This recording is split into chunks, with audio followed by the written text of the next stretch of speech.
Yeah, this is the Remix Morning Show. Now, I go by the name of the Ear Doctor, and we here to rock it. This is Black Power Media, in case you didn't know. So tell a friend it's on again. Yeah, now, let me introduce you to one of my friends. He goes by the name of Dr. Jared Ball.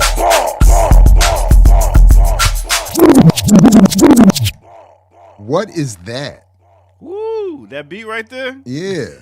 That is, you know my style. That is Nas. Nas redid this beat off that Jam Master Jay, the big beat blaster. He redid that beat. So Nas, that's a Nas track? I gotta go check that out. I'm late. I give you a little bit of lyrics. I'm late. I give you a little bit of lyrics. That was hot Same right as a there. pushed in the freezing cold pool. When she pissed, she gon' bleed in the whole. Woo. Ooh. Yeah, that part. That's a lot right there, yeah. That part wasn't it. Okay, all right. That wasn't a good representation right there. Can't just randomly grab a spot on that track right there. You got to. All right, let me try this. I spend dough, but I still let it pound. Mama, shake your thing. Coochie get wet. All right. Okay. All All right. So it's one of those tracks. Okay. Yeah, you know. Is it Uchi Wally Wally or is it one mic? It's a combo. Is it Black Girl Lost or Shorty Owe You for Ice? Good old Nas. Good old Nas. Okay. What's up, my man? How you feeling? I'm good, man. It's good to see you, man. You know. Yeah. I like your break, man. I need to take breaks like you. Yeah, the break got kind of. I misjudged some things. The schedule got the spring I taught an online winter session, and then the spring semester started yesterday, and it kind of crept up on me. So it wasn't quite the break. Okay. I thought there was going to be some travel that didn't materialize. Anyway, it was whatever. But the point is, it's always good to take a little, Listen, I was thinking, even with this cold weather, I was thinking about that whole April D.C. conference party thing, and I was thinking, I was looking at that little spot again you sent me. I was like, that could be done. So I did. I reached out to a couple of D.C. All-Stars to get their thoughts on a collaboration, maybe, or some ideas about. I was thinking August to give us some time. But don't need no time to party. But I mean, I'll look back into it. I mean, I'm thinking, all right, go to the conference. Y'all do y'all conference speaking stuff, and then nighttime is the right time, baby. I don't need no preparation. I'm ready to go. You know what I'm saying? We go chill, network, party, have a good time. That's what I'm here for, man. Yeah, listen. I will put you. What I need to do is put you all in touch because I'm not the event planner. Okay. I don't know what I'm doing, so I'm trying to get the capable hands, in the right spot. I'm delegate and let the people do. Let the poppers pop and the breakers break, is what I say. So that. Hey, Leia, listen. Don't start this morning. That's right. I don't need the prep. Hey. I mean, I come here all the day unprepared. Anyway. But just some of the basics in terms of, can we make sure that certain people, like you had said, you mentioned that you wanted B-Love and the crew to be there. Can we make sure that they got that they're available? Yeah, that true. We want to make sure that's that kind of thing. That make sure people get the word out. All right. I don't know. That's just what I was thinking. But I'm like I said, I'm happy to defer to the experts, to the party. Because if y'all planners, just got like a section of the conference, like where they just do a little piece on BPM or blah blah blah, boom, we all there, bam, and then nighttime, yeah. Anyway, that's just my dreams. I getting everything together for you. We got Kim is out walking the dogs right now, so she'll be here soon. And Kamal is out dropping kids off and stuff. So, I mean, we got a good show for you, and we got guests coming later too. We do. We have special guests coming in the next hour to update us on some of the, I guess, second generation political prisoners. Mm-hmm. Is I guess how we could classify But yeah, we're going to talk a little bit about that in the next hour. But listen, while we got a quick second, I want to ask you in the remix or something. I'm out of practice on something. In my first class yesterday, or one of my first classes yesterday, I forgot how he came up. No, somebody had on the back of their laptop a Jay-Z 444 sticker. Mm-hmm. So I made reference to it and started making my little introductory jokes and this, that, and the third to let people know, who they're dealing with this semester and all of that. And one of my students started shaking his head. And then I said, oh, no, this is how it happened. I said, have you, and I ask you, ear doctor, have you seen the Book of Clarence? It ain't out yet. Yes, it is. I just went and saw it. Get the fuck out of here. Nah, I didn't even know it was out. I thought it was. Oh, yeah. Okay. Oh, wait. Nah, you know what? I don't even want to know from you. I already know I don't even want to know from you because I have not heard a good movie come back out of your mouth since I've known you. Let's say this. Well, hold on. I'll let you go ahead and introduce get the introduction. I get so high. All right, Kim. Up to the sky. What's up, Kim? Sound like y'all was getting some jokes off. What was happening? We was talking about you. I was about to get some advice. I need some help. So this is perfect timing. And I was prefacing it because I was talking about what happened. I was starting to share what was happening in my first day of classes yesterday. Okay. And I was I forgot exactly. I know exactly. To save some time, I had to segue into what we were going to do in the class. I asked students if they had seen the Book of Clarence. Have you seen the Book of Clarence? No, the Jay-Z co-produced movie that flopped at the box office over the weekend, starring. Oh, did it flop? Flopped, shorty. I didn't even know it came out. Well, they got the Ball family. They got the Ball family money. And to your point, Ear Doctor, because I will at least say because Ear Doctor was saying he doesn't want to hear from me because I never have something good to say about the film. My wife and daughters enjoyed the film. Interesting. So I can share that. So I'll just share what happened in the class. I won't talk about the movie. Go ahead. Yeah, go ahead. An atheist watching a biblical movie. Continue. But you're also talking to an atheist that reads the Bible and the Quran and the so-called Book of the Dead and enjoys watching comparative religious discussion and scholarship and research. Like I'm all here for it. Like and again, remember, and even with the way it was delivered to me, and this came up in the class too, because the students asked, why are you an atheist? And I said, because I was born to one. And I was trying to make a point about bias, and I was admitting my bias. I was like, the likelihood of me being an atheist, if I had not been raised by one, is maybe the odds are probably different. As is the case, the likelihood of anyone being whatever religion changing if they're not raised in that religion. So I just said I was raised, and I said my mother used to say, read the Bible though, especially the King James version, because she said it was beautifully written. It's a wonderful set of stories. It's just she was just aggressive in her stance against its reality. Shout out to Mama Paul.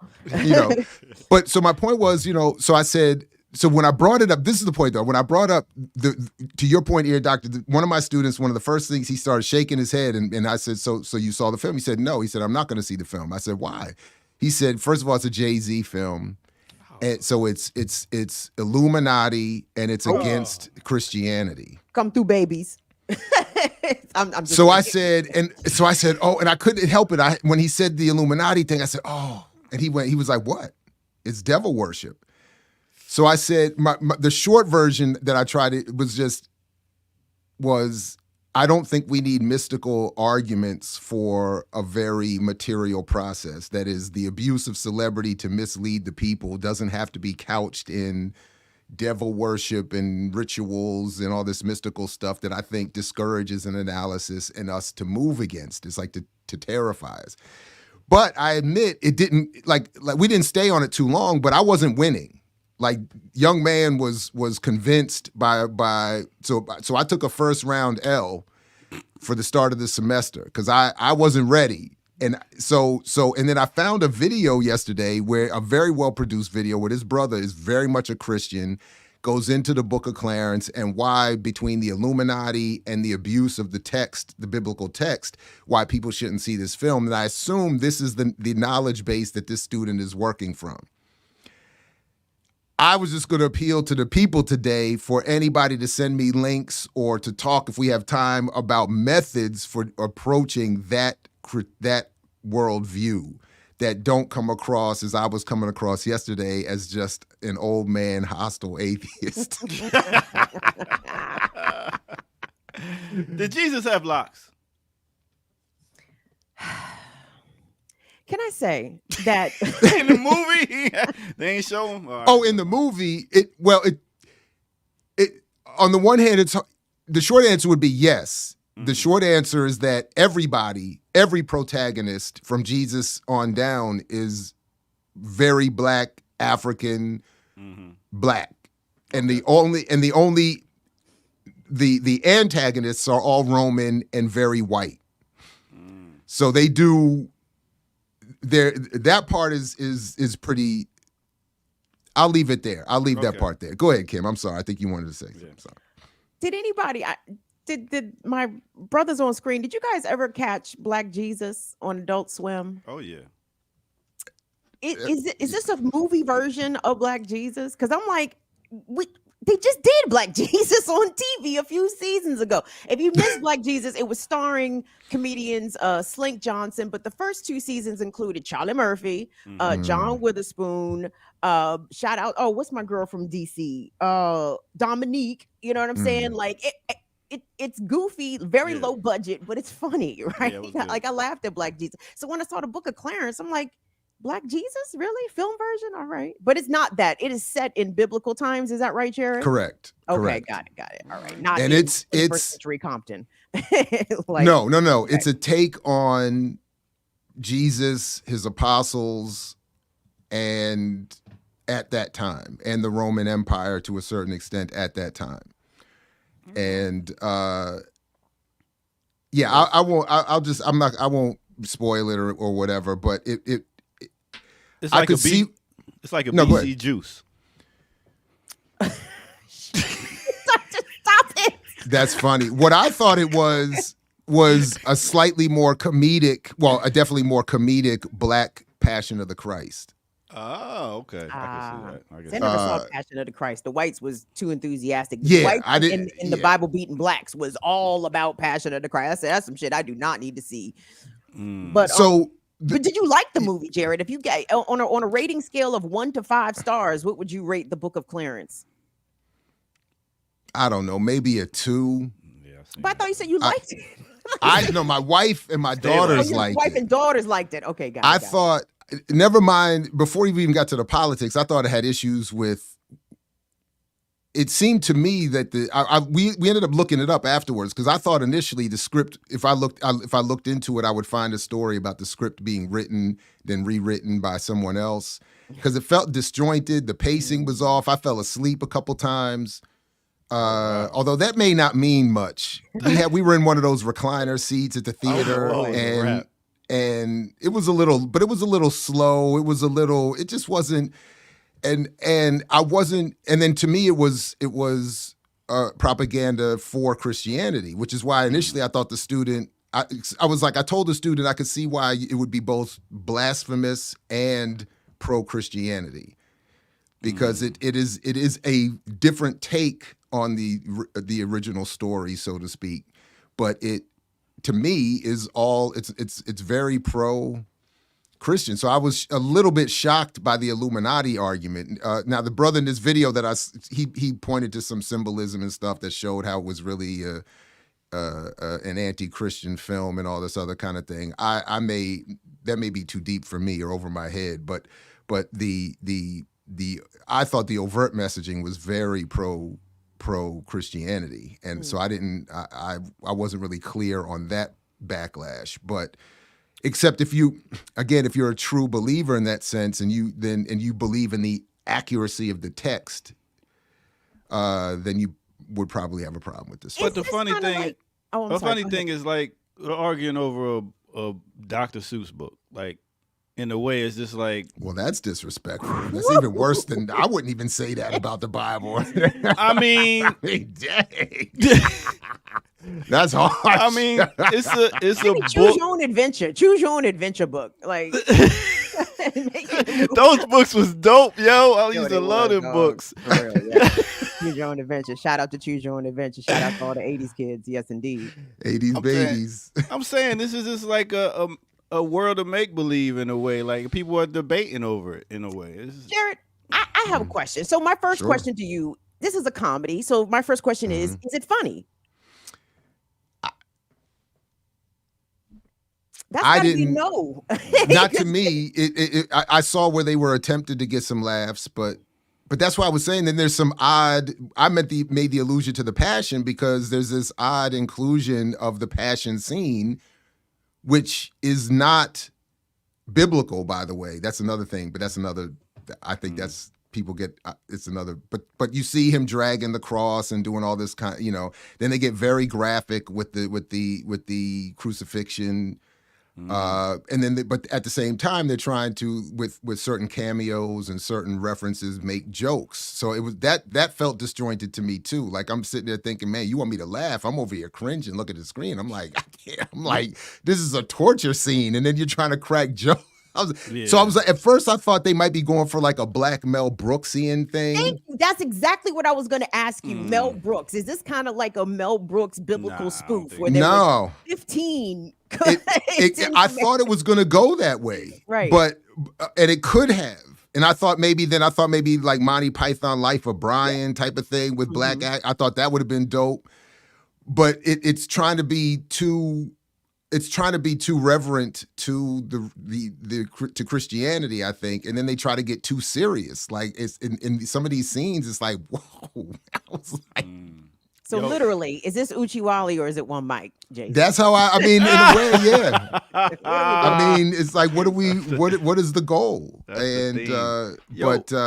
But my real concern was how to deal with this Illuminati argument. I was like, I'm out of practice.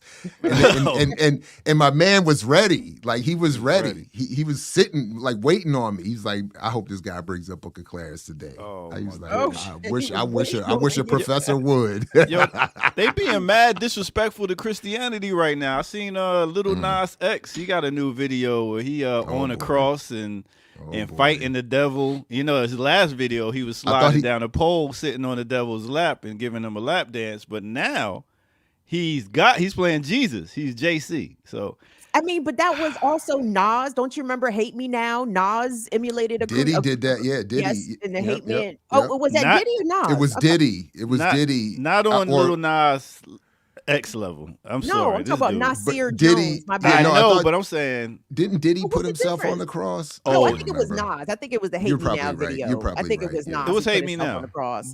And then Bone Thugs and Harmony had tremendous, and who else? Who had a lot of devil symbolism and imagery. All that triple six mafia, 3-6 mafia. You know what I'm saying? So that the devilness has been in rap music for a very, very long time. So wait till you see this Lil Nas X, and then you but see the difference. But not with the homosexuality. That's the key difference that I think is I think bothering people more than the examples you would be bringing up. It's one thing to compare yourself to Jesus. It's another to compare you. It's another one to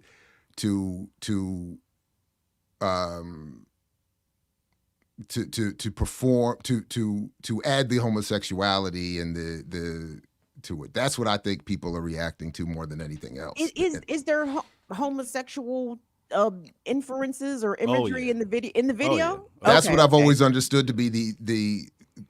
I've actually what I was about to ask was because I've actually never heard his music, so I always hear about Lil Nas X except for maybe that one song, but in the context of this performance, and and when I see critiques or discussions, most of the criticism is centered around his homosexuality. Then they get to and by the way, he does this devil and anti-Christianity, or he's doing this in the context of Satan worship, whatever they're saying about him. So I was going to ask, but I know we got somebody to introduce here. Is his music actually good though? Yeah, I wish we had a hip hop fan, like somebody that really knew hip hop. That's what we need. Oh, look at that. Kamal K. Franklin, who plays, who was that again for your kids in the car? Young MC, or was it, Hey, Young MC Jam. This is Jam wow. for all the fellas. Trying to do what them ladies tell That's us. disrespectful, Goddamn here, people doctor. tell us. I would be offended.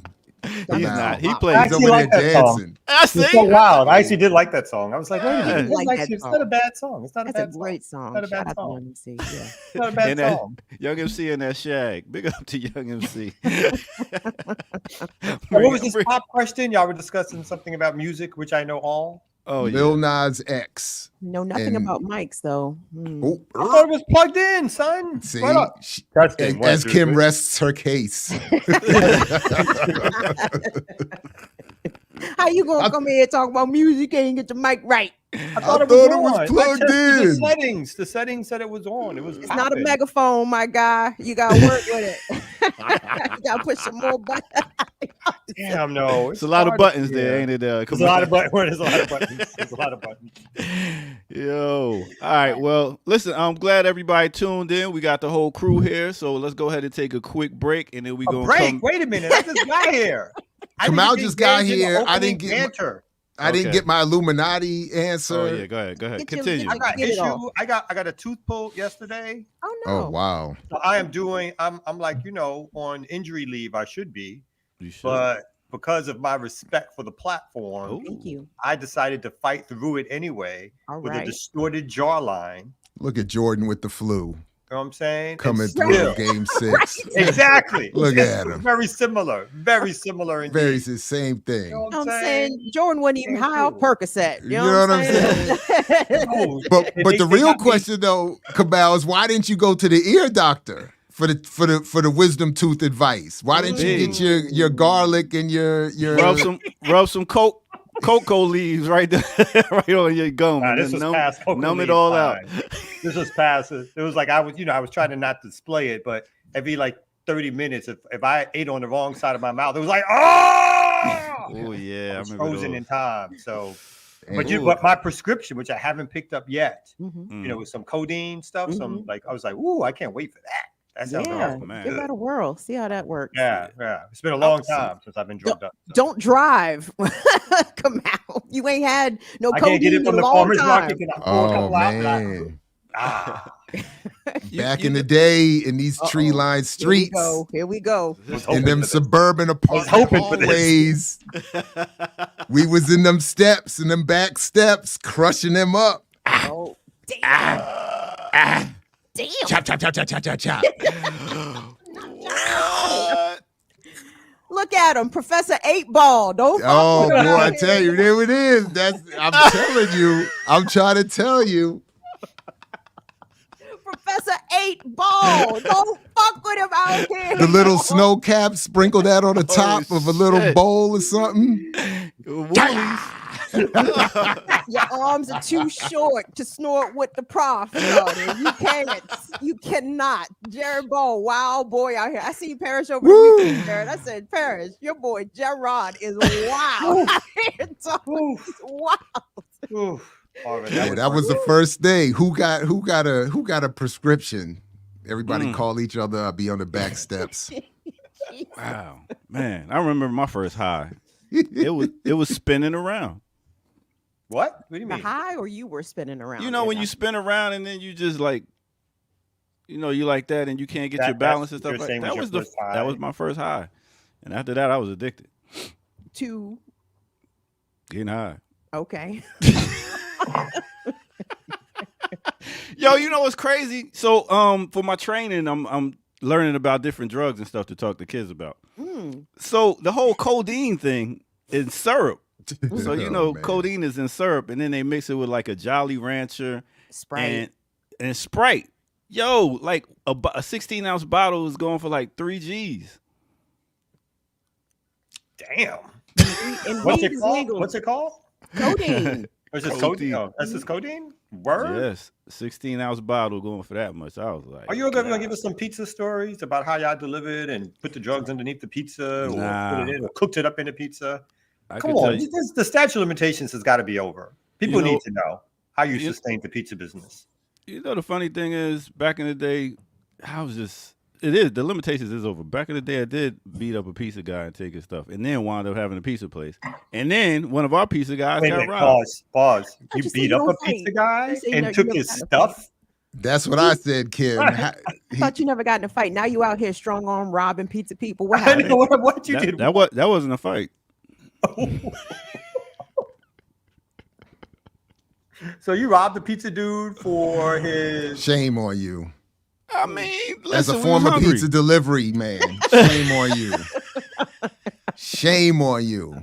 That's why they were telling us you can't deliver over here and you can't deliver over there because of the little Yes. ear doctors running around. Yo, dude, we was outside waiting, boy. Anyway, But you that's know, a I took story. those orders because I was like, Columbia, I refuse. I was like, I grew up in the streets that they said, literally the neighborhood I grew up in Columbia was banned from deliveries from the local Domino's, except for me. I was like, I'm delivering. I was like, I'm going in. I was like True. Mr. Wannabe super thug pizza man. I was like, I'm going into all of these and I'm walking slow up to the 3rd floor. What? Damn. Oh, I grew up here. That's how I felt. I was like, and it's Columbia. I was like, I refuse. Thank you. I refuse on general principle. This is post Navy and everything. I was like, I've been all over the world. I was like, I Yeah, refuse. I got you on that. Dog, the To be roughest told- area of Columbia is still Yeah. the nicest area. still the nicest area. It's still the nicest area in a lot of places. Everywhere. And I was like,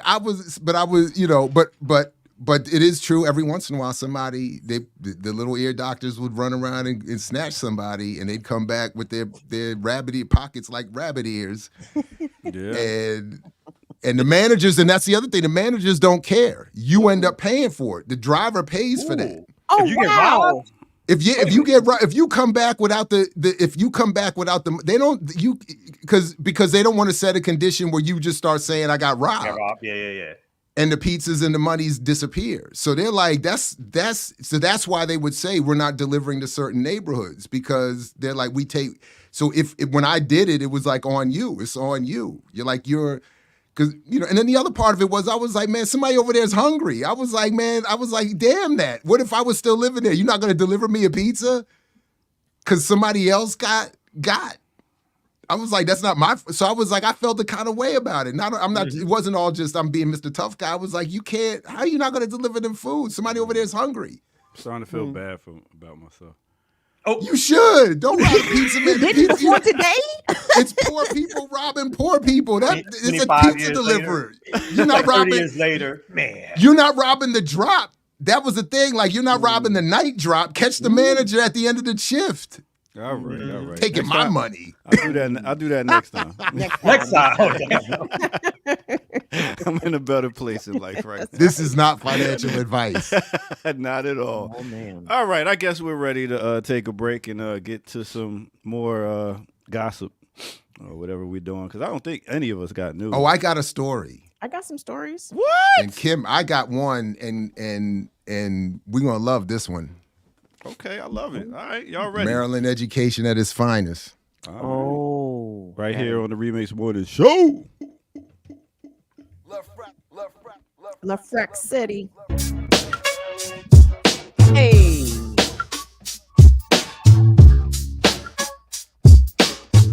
All right.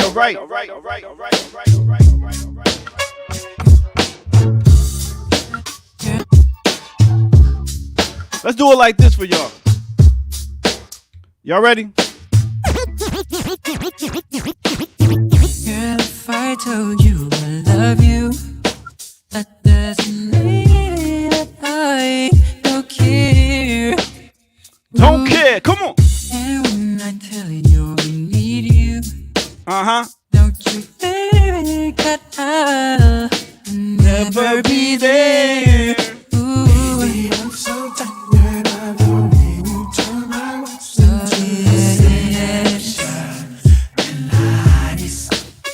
Don't misunderstand me when I try to spend my mind. I don't try to say what's said. Oh, Sing it. Cupid Say what? Doesn't lie. Yeah. What do you wanna unless you give it A try. Cupid. Don't get me started. Big up everybody. Welcome out. That right there was a little bit of 112 off that 112 album that dropped in 1996. In the back, you hear a little bit of Akinelli. It's the Ak. You know what I'm saying? F me for free. That's what it is. A little remix right here on the Remix Morning Show. Yo, make sure y'all hit that like button. We got 339 people watching live. Hit that button. Subscribe if you're new to the channel. Go to patreon.com, become a member over there so you can get footage that's rare. Yeah. So let's get back to the crew. You know how we do. We are free.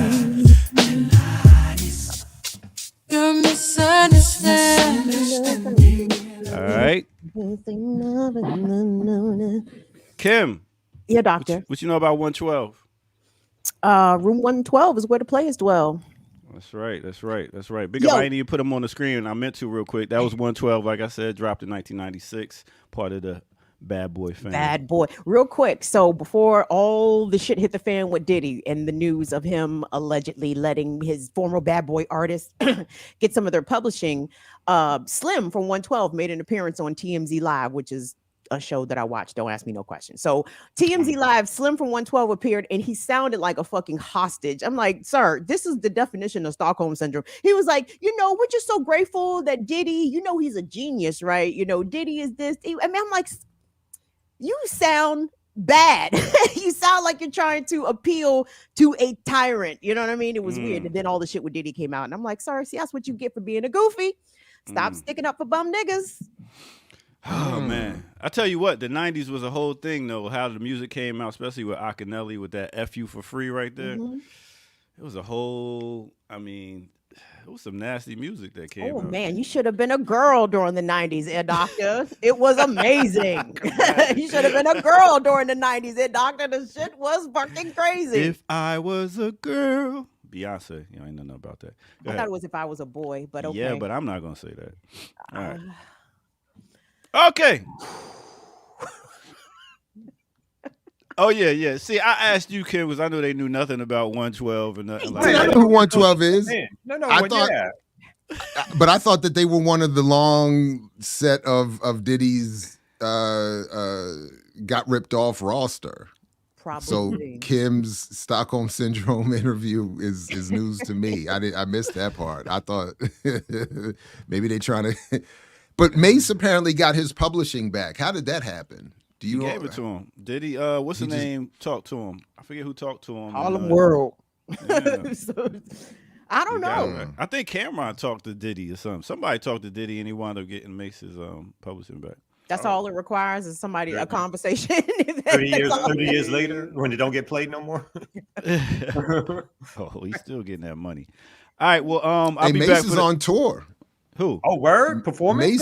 Mace, yeah, because he was talking about it on the Cam and Mace show. He's in Australia on the Juicy tour because they had a whole bunch of jokes about that too. It was a whole bunch of pauses and jokes about that. He's like, "You on the Juicy tour, nigga? You on the pause, nigga?" But he said because Mace said something like he wasn't sure how the crowd was going to react to some of the songs because Diddy was he was not associated with those tracks. And he said the crowd had no problem with it, but he said there was a moment where he was a little like, like looking at the crowd. Like, unfortunately, the crowd is usually the last to have the problem. So, right. R. Kelly performed for years, sold out audiences. And did I don't. Yeah. I wait till we get out. If he get out of jail, Mace is beloved. You know what I'm saying? Mace is like I think Mace holds a special place in terms of he was like this happy time hip hop thing. No one holds a grudge on Mace. I need 5 Mace songs off the top of your head. Go. I couldn't do it. No, there's a 2 or 3. That's all you need for Mace. What's the one? What's the what's the like what? I see the shiny suits Harlem in the World. video, so I know there was a video. He keeps saying Harlem World. Feel good. But I my can't favorite tell Mace song is "Looking at Me." 2 or 3. Every time it comes on, everybody's listening to him. Stop acting up. All Oh, right. 5, Kamau. I thought you was the hip No, hop. no. I'm not naming. I can't name. Mario. Aficionado. I just know there's 2 or 3 of them. But when they come on, Okay, name them 2 or 3. Go ahead. I can't name them right now. We're not just They're waiting all for on the Harlem Biggie World verse. album. They're all on the Harlem World album. I feel like we're just waiting for the All the Biggie world on the verse, rise. whatever that song is. Well, Like- yo, if R. Kelly get out of jail, y'all don't Pause. think he gonna sell out Pause. his first show? Pause. R. Kelly ain't never getting out of jail. Well, that's Okay. true. That part's true. All right. Well, okay. But to No, your I point, don't though, think so.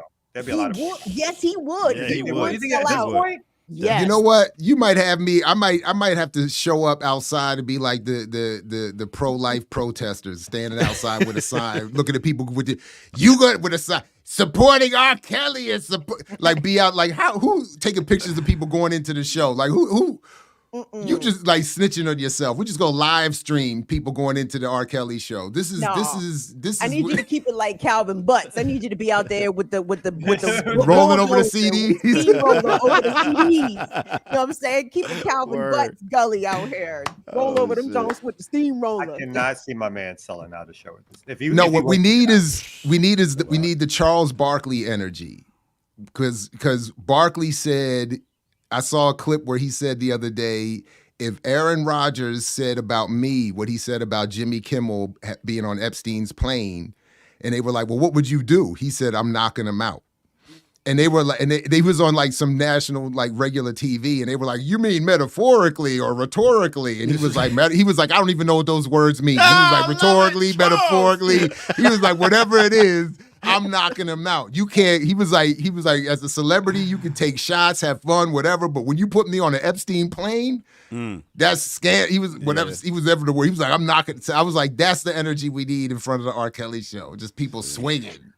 Like a little boy- kid, I'm just gonna go like this, and if anybody walks in front of me, just I'm not hitting you. I'm just gonna go like this. See, I like Barkley. But like, I got my ticket. Move, bitch. There's people from Bama too. All right, well, I'm gonna go ahead and get up out of here. I'll be back around close to 9 for another break, and then I'll be out for the day. I hope y'all have. You a out great again? time. I gotta go teach. All right, Don't call it Today. teaching. Don't call Huh? it teaching. Okay. Can you not? what am call I it teaching? No. Can you not call it teaching? I'm teaching women empowerment To women or the boys? to both. Okay. No, you- really. Can we get a preview? I'm sorry. He's got to be joking. He's got to be Jerry? joking. He's got to be He's joking. not joking. He's I'm- serious. This is like how I did the women history on the Sundays. I'm going down the Which is history dope. of music of women, and then showing how much we need women's voice in music. So yeah, it's gonna be about empowerment.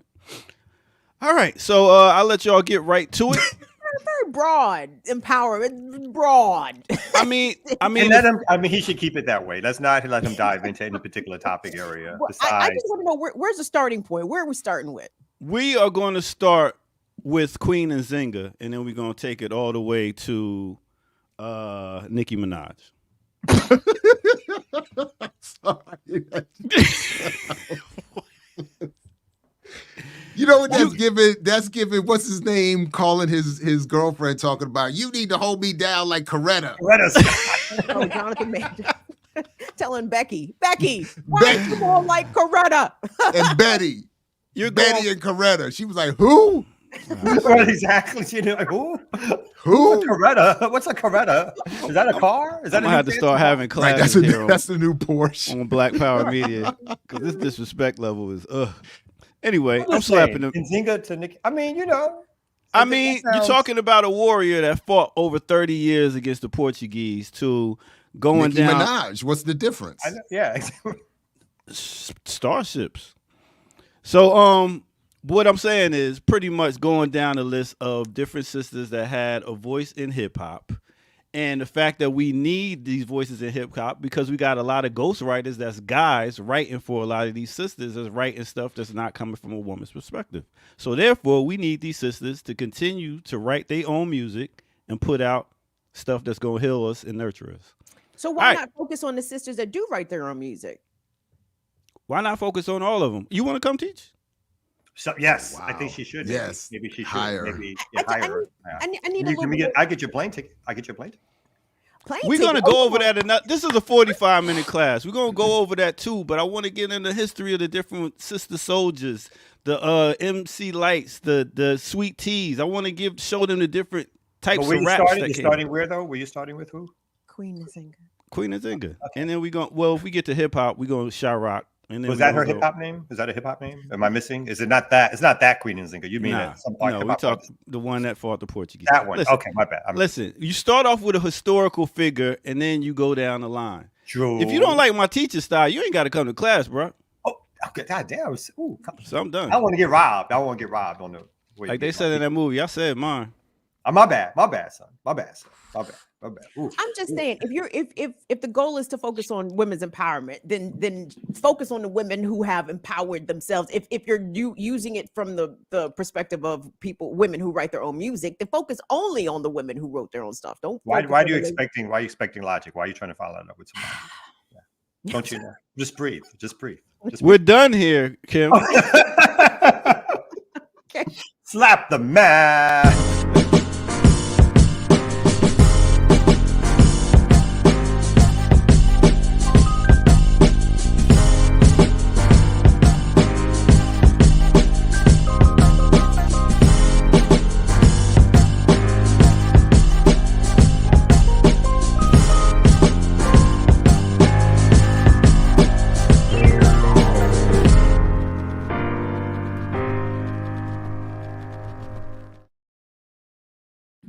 Peace and good morning, everybody. It's the Remix Morning Show. Put back up. Wait, I'm so sorry to interrupt you. Can you put back? What happened? Cindy? I'm going to teach a class. What does he say? Read it aloud. The whole thing. I'm going to teach a class on car mechanics. I mean, I don't know anything about cars, but I'm sure I can pull it off. Disrespectful. Very much so. Zenzi, how dare you? How dare you? And I'm gonna do it by talking about everything from the first wheel, the first time humans discovered the wheel, to the rocket ship. The rocket ship, yeah. I need y'all to leave that man alone. All of y'all, chat included, leave that man alone. Don't y'all believe, regardless, that ear doctor's intentions are pure and beautiful? I believe the ear doctor's out here trying to reach the children. I could agree with that. I don't think he's intentionally trying to do harm or to grift. So it's the grifting part I'm not too sure about. Yeah. I don't get grift. I get what is grift? Hustle, theft, grifter. Like a grifter. Grift. Yes, like a grifter. Yes. Not Professor Grift. Not grift. Grift. Tuh. And I don't want, now that's somebody I definitely don't want beef with, because he will sit on a live with a bulletproof vest and go in. Yeah, I don't want Griff beefing with you either. No, Jared. All that other beef, that shit was lightweight. Them other niggas, the little niggas. I don't want you to have nothing with Griff except love and respect. That's it. That's all it could ever be.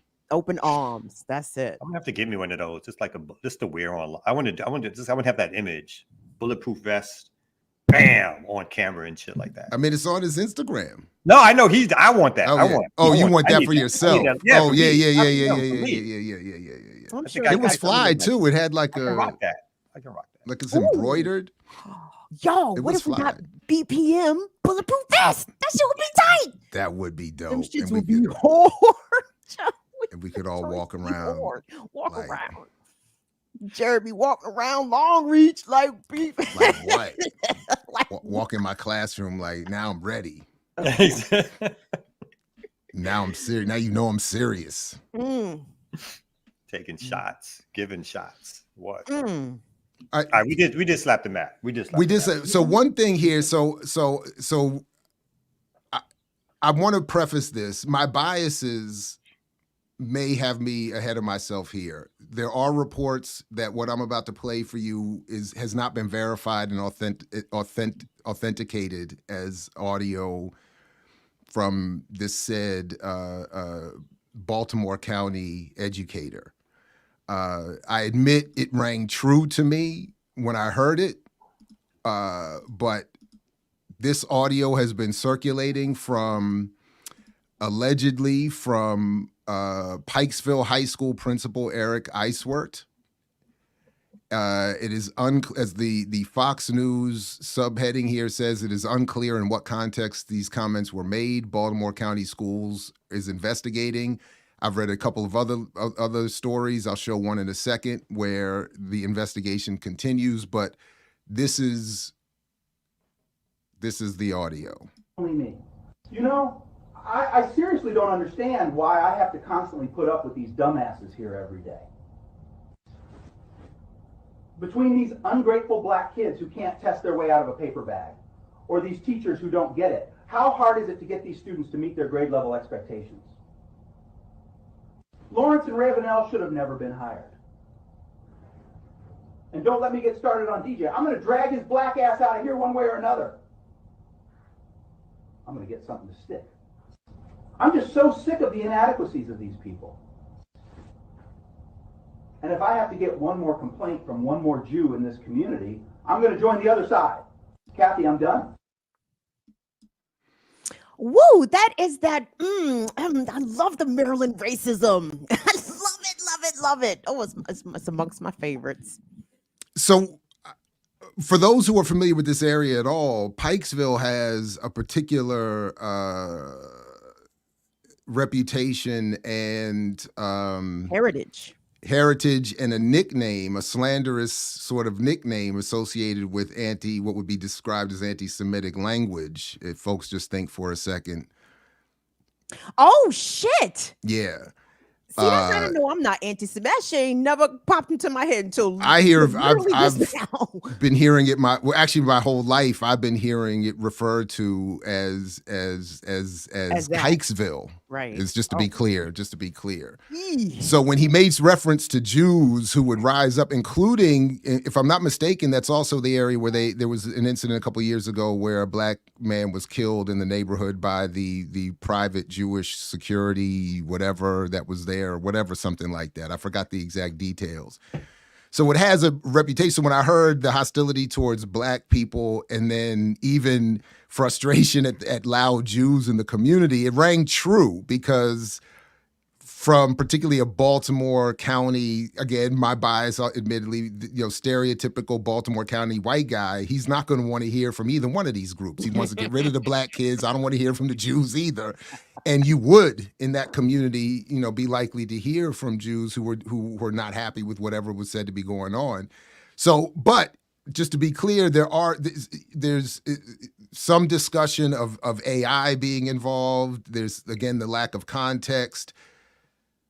So I don't know. There is no information on who supposedly recorded and released. Was it something that was sent? None of the stories that I've seen have said anything about that. I'll pull up this other one here that I accidentally just closed. But and to be clear, like whoever recorded that is not about to fess up to it because that is very illegal in the state of Maryland.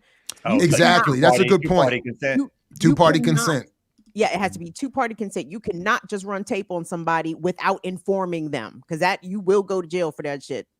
And that's why when your boy was in a supposedly closed-door faculty meeting and one of his colleagues was caught on her phone recording and your boy made a fuss about it, your boy's the one no longer in that school. But I'm going to just leave it there for now. We're going to get into that at some point, though. Well, I hope they teach the journalism students at Morgan or all the schools.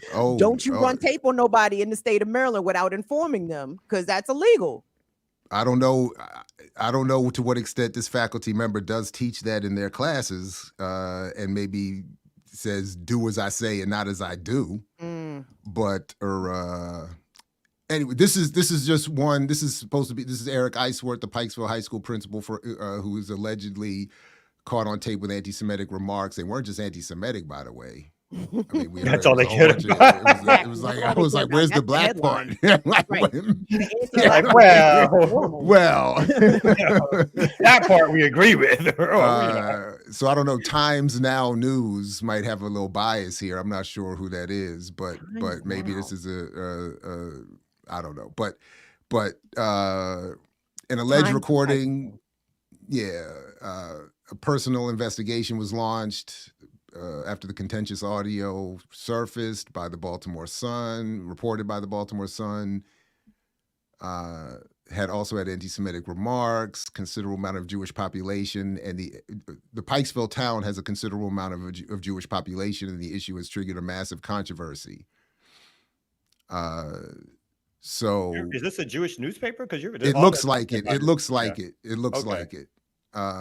And I mean, but that doesn't mean that they shouldn't acknowledge what else was said. I'm just like, Right. dang, though. I mean, Well, yikes. that's how it goes, though, right? It's like That is how it goes. everybody was furious, especially some members of the Jewish community at Kanye's anti-Semitic Nazi marks. I said, y'all just missed all the anti-black shit he was saying for years leading Wait, up to I'm all the sorry. anti-Semitism, huh? Kim, I'm sorry. Let me just clarify for the sake of our being honest and accurate. There is it does say here in this story, a speaker on tape purporting to be Eric Iceworth is heard complaining about black kids' poor test results and inadequacies of the teaching staff. So there was at least some acknowledgement. But nothing about the black dumbasses. nothing specific to racism. Right? No. I just wanted, because we're responsible outlet. He was being anti-Semitic, which is terrible, but he was making some claims with, he talked about a black kid. Yeah. But he's anti-Semitic. So, but yeah, so, but it doesn't say anything about how was this taped, what it's not. So we'll have to wait and see. But again, my bias is it rang as possible or plausible, at least. Why is it your biases, though, Jared? You mean your biases as a black person growing up in Central Maryland? Is that what you mean? Like, what do you mean by your biases? My biases in being familiar with Baltimore County, and yeah, you're right. So yeah, the likelihood that this is true is very Oh strong. yeah. We had we had somebody, a contractor, come to the house, and when he left, I read the whole thing. My family, after just hearing him talk, I was like, let me tell you something. This is what it is, because it was that heavy Maryland, that rural Maryland, Cecil County, and like. And not exclusively though, Jay. Not exclusively. Look, again, these are my biases. Like I admit, like it's just some of his personal experience. Like I had two of my best friends in high school, white boys from Catonsville. I ran through that. Clarification. I spent time in that community for a few years, and again shared, I think, one of the stories of a New Year's Eve where it all came to a head, so to speak. But so I do have my bias. That's why I'm very clear. Like they have a reputation. Those old clashes between Catonsville and Woodlawn, I'm familiar with. Like there's like all like these are racial. This is Route 40, Maryland, the infamous civil rights Route 40. Like this is just south of Cecil County, Maryland. This is not, and Cecil, I mean, this is where the whites out there, like I said, we had my daughter playing soccer. You can hear them on the gun ranges out there in rural Maryland. They're out there like heavy artillery. They're ready for war. These are the real whites. These are so to me, when it trickles down to the ones who are more well-spoken in suits, who have quote unquote regular jobs, I'm not surprised. But that I just want to be clear, it's still up for authentication. These are Jared's biases based Has on. the principal in any story denied, or they've not said anything? I didn't see that either. So that was what I was looking for. Again, quickly scanning through a few pieces here, but I didn't see where he's saying, and I even went to his Twitter page, nothing like I didn't see any, this is not real. Did Baltimore County Public Schools issue any kind of statement? All they've said is that I've read is that they were investigating. They've launched an investigation. This is still I'm gonna go out unfolding. on a limb. I'm gonna go out on a limb. Oh boy. He did that shit. He said that shit, and he probably about to lose his job, if not more, hopefully, or whatever like that. So, but I agree. Like and it don't got to be Maryland. Like that's too many times, probably on more than not. The white professionals who are in these black schools, again, not all, feel very similar.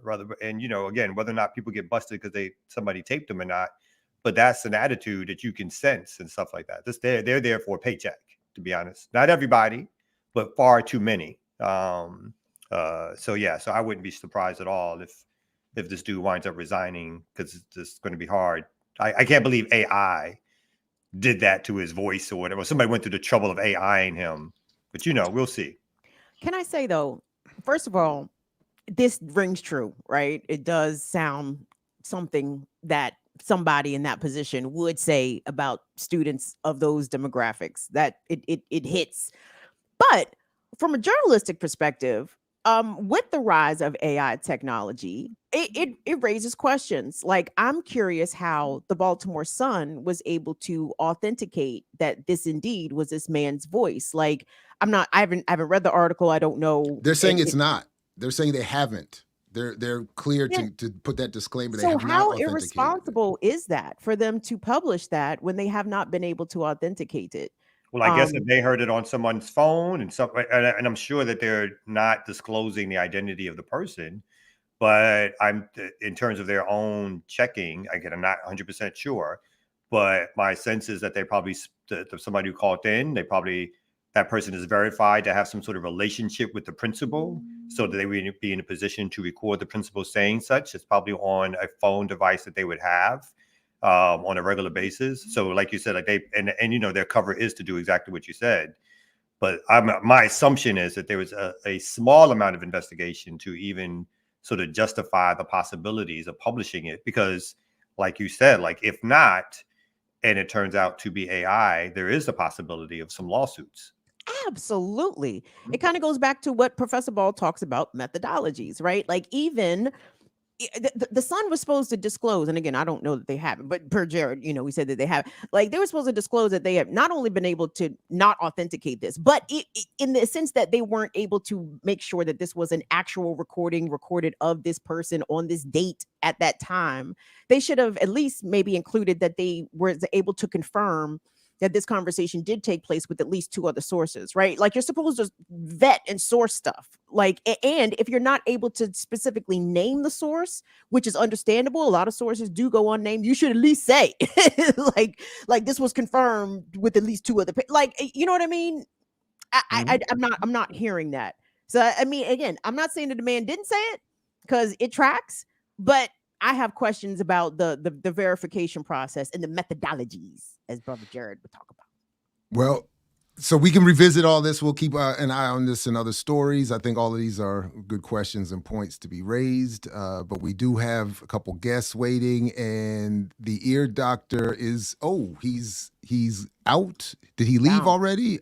He had a power. I thought he had it is 9:00. It is 9:00. Damn. All right, he tried to pop on for a second. I think he had to go. All right, so let's take I'm not sure which of these is which, but let's take a quick break, and then we'll come back with some special guests and ramp up the seriousness just a little bit here on the Remix Morning Show.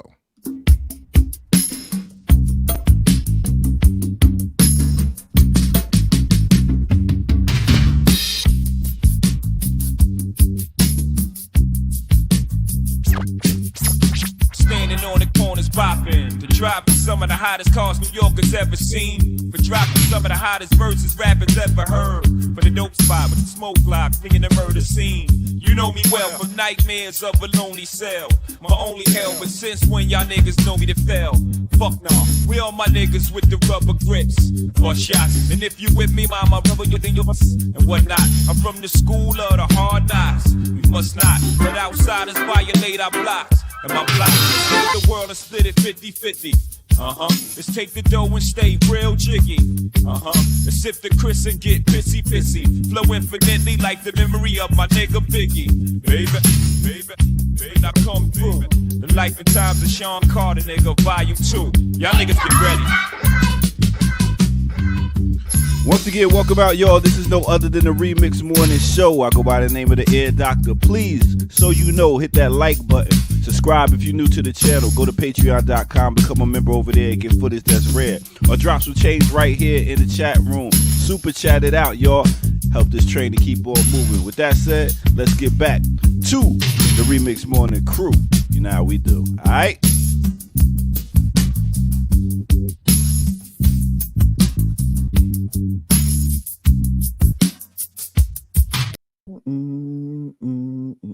All mix right. there. I like that. I like that. Shout out to the ear doctor keeping us. Jiggy. Oh wait, is he here? Is he here? Man, What happened, Ear Doctor? I was in a whole nother world. My internet my power keep flicking on and off. But Paid the bill? Paid the bill? yeah, I paid the bill. I also had a little time to put together a new profile for you there.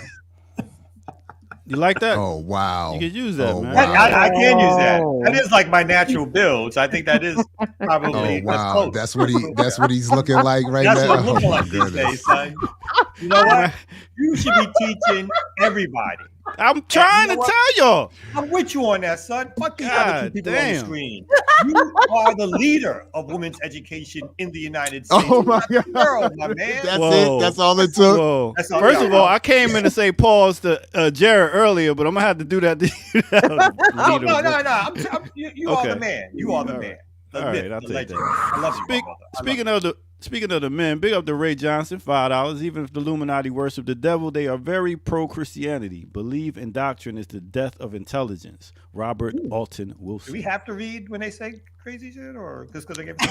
Just thank you, Oh, Ray. wow. Thank you, Ray. Big up to Arlene Chambers, $10. So it sounds like the movie is trying to push Christianity on us, just like the colonizers did in Africa, America, etc. Thank you, Arlene. All right. Thank you, Arlene. All right. So So just two? We need more. Yeah, what's going yeah, on? we with y'all? do. We Y'all do. slowing Yo. down. Y'all Stop slowing playing. down. Y'all I'm just really saying. disrespectful. I haven't like for the month. I haven't gone off yet.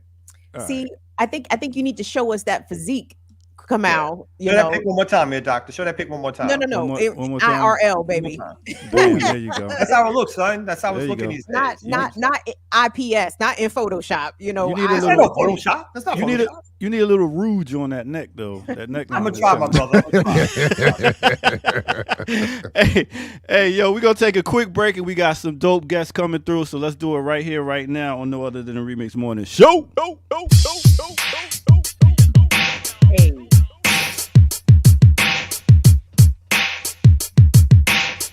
Let's get it.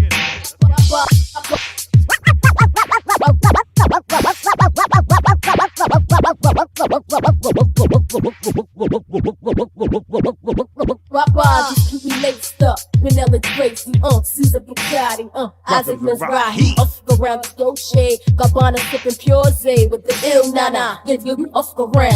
I had your loyalties in your joint. You'll get your royalties and your points. So what the deal is? With Foxy Brown make cakes. Now we lace Bonnie McFly. Now I'm up in Jamaica breaking All the paper. You're the only one for me. You're the only one I need. Remix on remix. Nobody make me feel the way you're making me feel. Yeah. That's what we doing. We rocking out right here, right now. This is the Remix Morning Show. I go by the name of the Ear Doctor. Please make sure y'all hit that like button, subscribe button. Go to patreon.com, become a member over there and get footage that's rare. And share like you care. All right, with that said, we got something more for your ear. As you can see and hear right there, that was no other than Case and Foxy Brown. In the background, the Pee Wee Herman with Joski Love. All right, let's get back to it like you know how we do it. Let's go.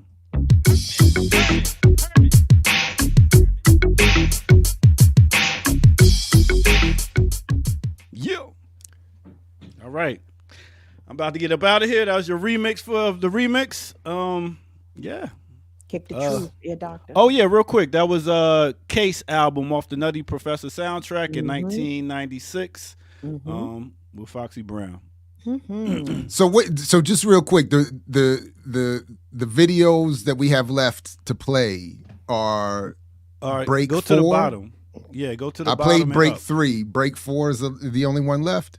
Yeah, we only got one more break left.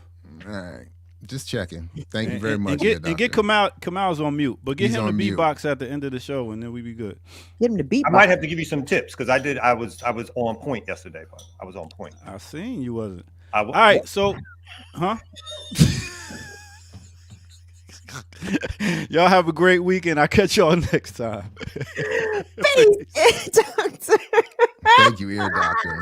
Can I tell y'all, I feel like, well, it's different years, but put the year as it applies. When I'm with y'all, I feel like I'm in the cafeteria and we just cracking on each other. I'm just sipping chocolate milk, eating some cardboard cereal. I Not like that cereal, vibe. pizza.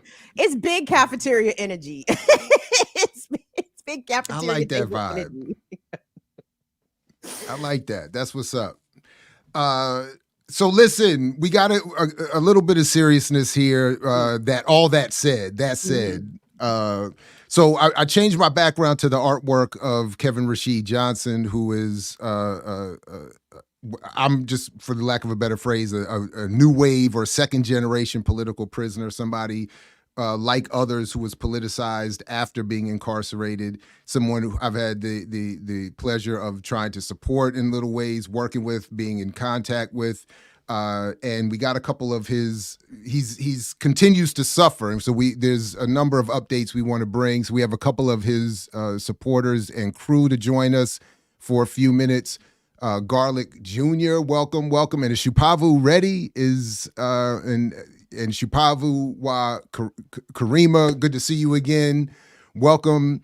I thought if you could both just say a little more about who each of you are, and then tell us in a quick summary about Kevin's background, catch up our audience on who he is, and then of course we'll get into the update. But again, welcome. Good to see you both. Thanks for joining us. Thank you. Hey, thanks for having us. Shupavu, you want to start off? Yeah, tell us a little bit about who you are and of course who Kevin is, and maybe a little bit of the backstory as to how we got where we are. Sure. First, want to thank you for allowing us to come onto your platform and speak about this. You've always been a great comrade and supporter of Rashid and our party, so we really appreciate that. My name is Shupavu wa Karima. I am the General Secretary of the Revolutionary Intercommunal Black Panther Party. Rashid serves as our defense minister. He is a longtime politicized prisoner, as most people who are familiar with him know. He's also a prison journalist, revolutionary artist, and writer, just gifted with many talents. And he is under persecution from the Virginia Department of Corrections yet again. So I'm gonna give Garlic an opportunity to introduce himself before I get too deep into what's going on, because it's a lot. Hey, I'm Maurice Garlic Jr. I'm the Minister of Justice in the Revolutionary Intercommunal Black Panther Party. I'm located here in New York City. Yeah, that's all about me. You can go ahead, Chicago. So we really wanted to take this opportunity to come on and talk about what's happening currently in the state of Virginia, Rashid's home state. As many of you know, he has been subject to multiple interstate compact transfers, which is a tactic that prison departments of correction use to disrupt support and organizing efforts for mostly politicized prisoners, people who speak out against the injustices and things that are going on. So Rashid's been from state to state multiple times. He's been under all types of torturous practices and abuse, and he's finally back in Virginia. He was recently transferred, it was a retaliatory transfer to Red Onion State Prison, which is one of the state's supermaxes. I think it's one of two, Red Onion and Wallens Ridge. These are very brutal institutions that are typically built in old mining towns in the mountains, all white populations. The only black people in the towns are typically the prisoners that they traffic to these towns. Rashid was transferred sometime in November after a street weapon was planted in his cell. That was the premise that they used to transfer him. Basically, this transfer was because, as most of you all know who know Rashid was diagnosed with cancer, prostate cancer, and then subsequently congestive heart failure. And he has continuously posted and published about his journey trying to get medical care, life-saving medical care.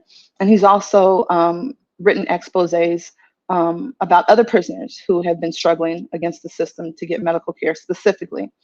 They basically came to Rashid and told him, "You were too expensive. We're tired of you. We're not doing this anymore. The radiation treatments that came like a year and a half after he had been having prostate cancer, without them telling us that he had prostate cancer. They did a few sessions of those. The doctor he saw discovered that he had congestive heart failure, wrote an article and an order for him to see a specialist about that. The Department of Corrections in Virginia has ignored all of that. They put him in long-term solitary that they have renamed restorative housing, but it's the same thing. And he's been left to just basically rot there.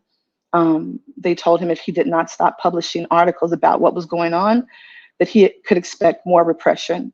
And this latest transfer is, an example of that. Right on, thanks. Garlic, as you jump in, say whatever you like, but if you or both of you could add in a little bit, I'm interested in this phrase you're using, politicized prisoner, and how that differs from the traditional political prisoner, and maybe talk a little bit about Rashid's story, how we, again, got to the point where he's incarcerated and then becomes this politicized prisoner. I would think that a politicized prisoner opposed to a political prisoner, like the difference is a political prisoner would be dedicated to the struggle, is involved in the movement before the imprisonment, right? And so like even with one of the tenets of our group is turning the razor wire plantations into schools of liberation. A politicized prisoner is someone that came to the political revolutionary spirit within the prison walls while not being political upon entering. Right on. Exactly that. Yeah. Can one of you go into his backstory in terms of who he is, how he got politicized in prison, became a part of the organization or started the organization? I'm not sure which, but could you talk a little bit more about that as a background so our audience can get to know him? Sure. Rashid was like most urban youth of his time, and this time too. He was involved in, petty crime, drug dealing, things like that. He was incarcerated at the age of 18 or 19. He received, I think, a double life or triple life sentence plus 40 years. He came to the realization that, this was not the way to go once inside prison. He had to do something. Not much hope left when you're, given a life sentence, let alone 2 or 3. And the way he found meaning in his life was to, help others. He stumbled upon some literature. I believe George Jackson may have been the first thing he encountered. Then some Mao. He's actually a Maoist. And it just took off from there. That became the thing that just kind of burned in him and propelled him forward. And one thing that he's always done at every turn was try to share that knowledge, and fight for other people. And that's really placed the biggest target on his back. The system hates collective thinking, collective work, collective organizing. Rashid would have probably been much better off and had a much easier time of it if he had only ever been pushing for his own comfort or his own well-being or a better position within whatever prison he found himself in. But he cannot mind his own business. And I say that half jokingly, but seriously, Rashid is always fighting for somebody. It's always somebody that he comes across, a relationship that he forms inside, and it becomes a campaign for our party to fight for something for someone else. And, they hate that.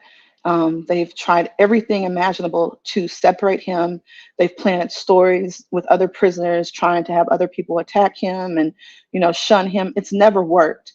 If you've ever met Rashid, you understand it. He just has this overwhelming love for other people. It's truly inspiring. And we've read about, the reports, I'm sorry, Kim, just the having locks ripped out of his head, denied food and medical attention, left on the cell floor with no blankets, no mattress, no clothes. Strapped to beds with the windows in the cell broke out in freezing temperatures. Just extreme brutality. that most people will never see. So it's hard to understand someone enduring something like that and still staying committed to those revolutionary values and principles.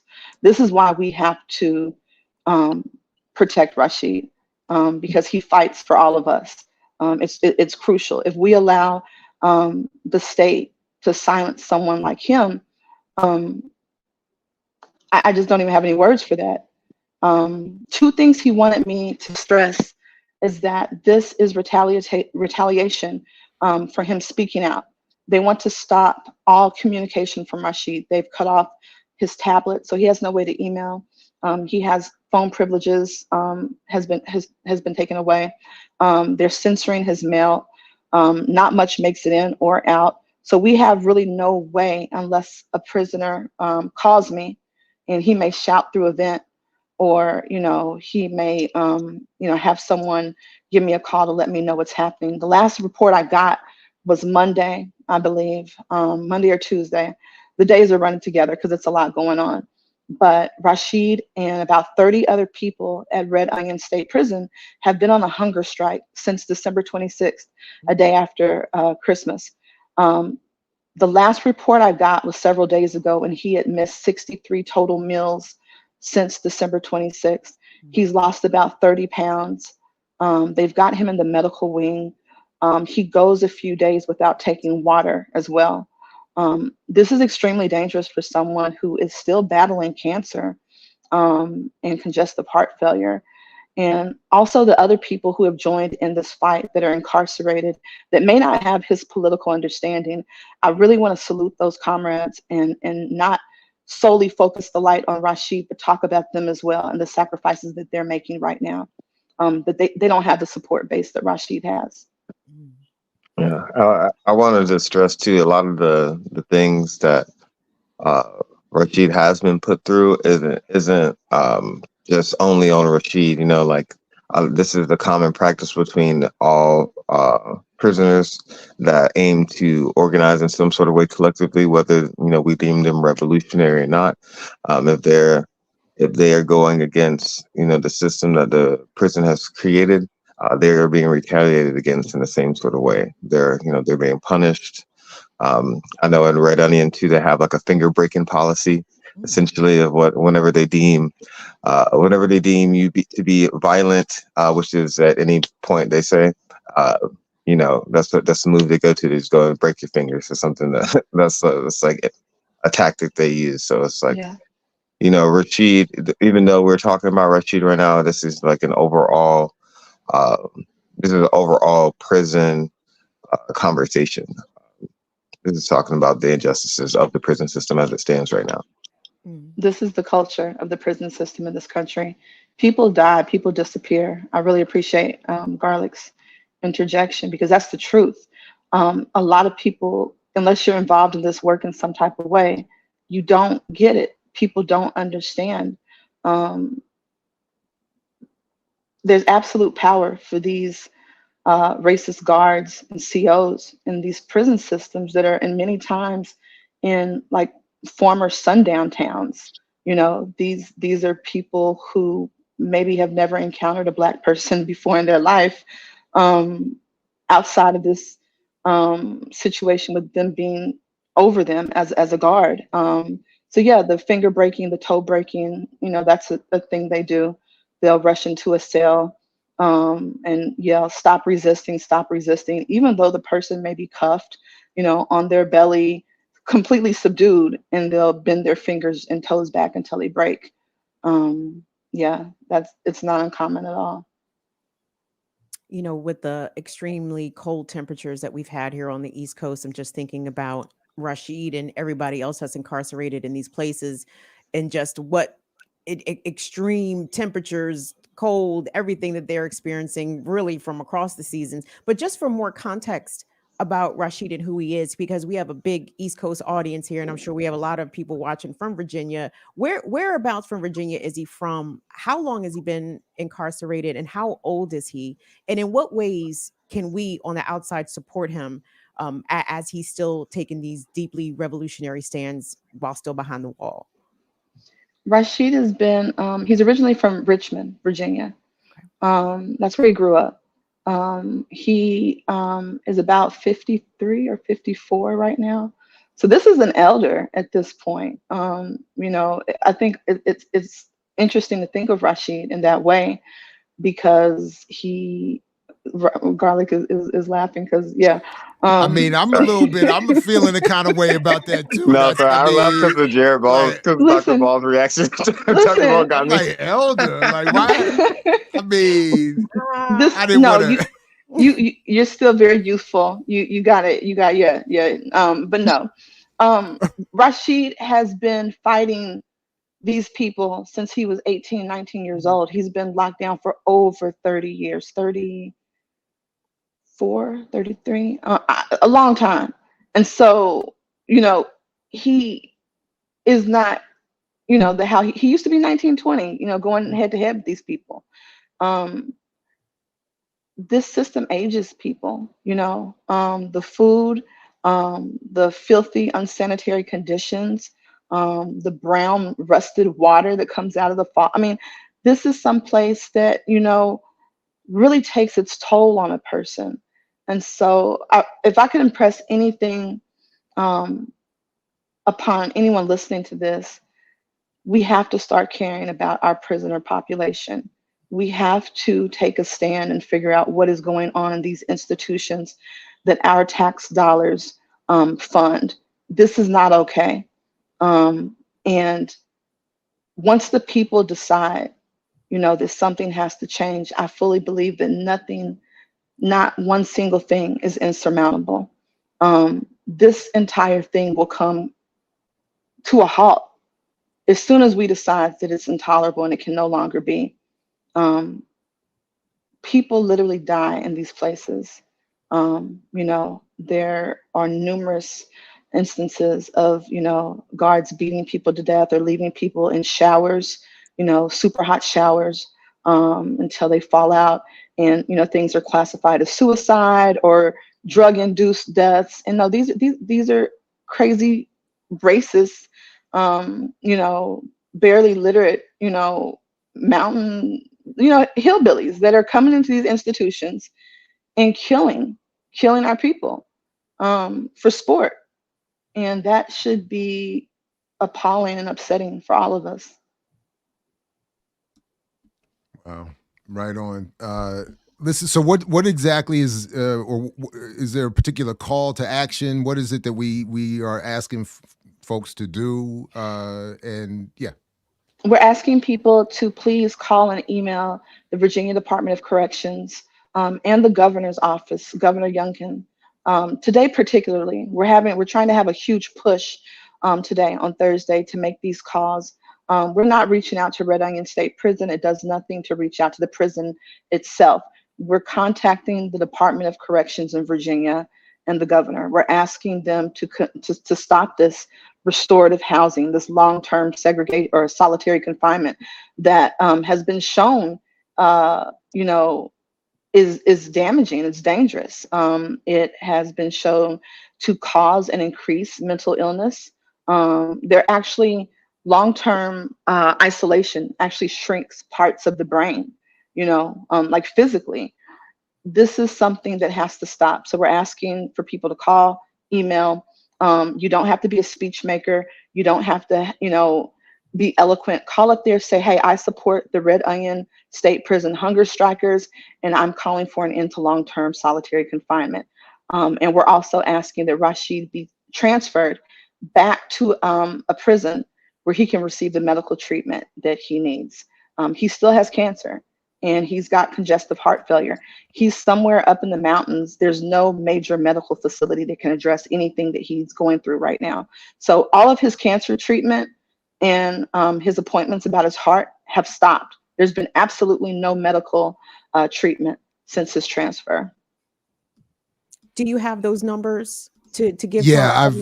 Yeah, Kim, sorry. I've put them on the screen and dropped the link in the chat. So the contact for Governor Youngkin and Virginia's Department of Corrections on the screen. If you're watching this later, you can just pause the screen and get the numbers. The link is in the chat as well. For people who may not be But able yeah, to read the screen, sure. can we please read out the numbers? Sure. Hold on a second. Sorry about that. The numbers. Yeah. Sorry. Go ahead. Go ahead, Kamal. If you had it.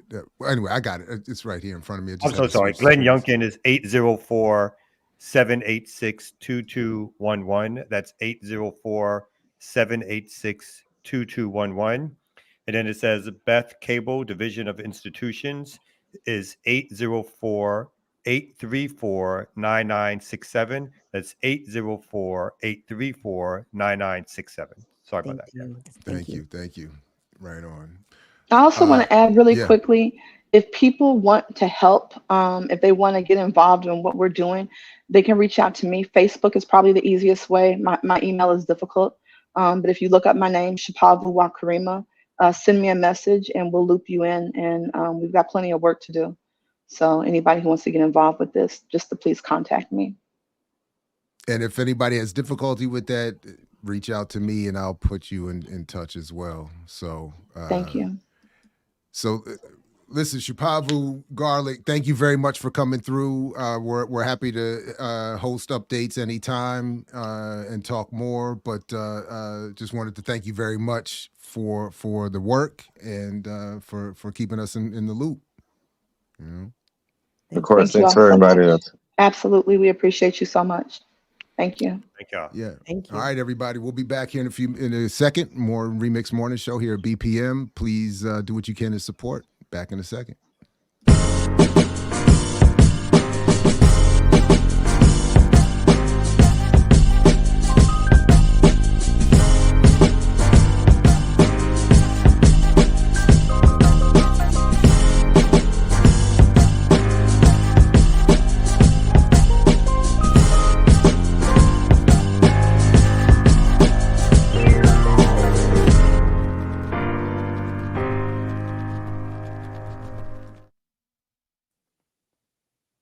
All right, back the Remix Morning Show. Kim Brown, Kamal Franklin, Jared Ball, Ear Doctors in the Wind. Anyway, yeah. Thanks to Shapavu Garlic and to the remixers for anything we can all do to add another to the list of things that and people that need support. It's terrible stuff. Yeah. So Kim, you said you had a story, or Jared, you had. I got one more, but Yeah, Kim, yeah. if you got something, we could get to that too. I did. Come out. It's in the email that I sent yesterday. Oh, that and yesterday. And the email is titled Wednesday Remix Stories for your easily finding it, I hope. But as he's pulling it, sorry, go ahead. Oh, go ahead, Jared. I was just going to say, like, share, subscribe, support the platform in any way that you can, and we appreciate it as we continue to make the Remix Morning Show, build upon it already being the best morning show on the planet, and then just expanding it. And so don't be stingy. Share it with somebody who needs a little bit of this boom bap breakfast in their life.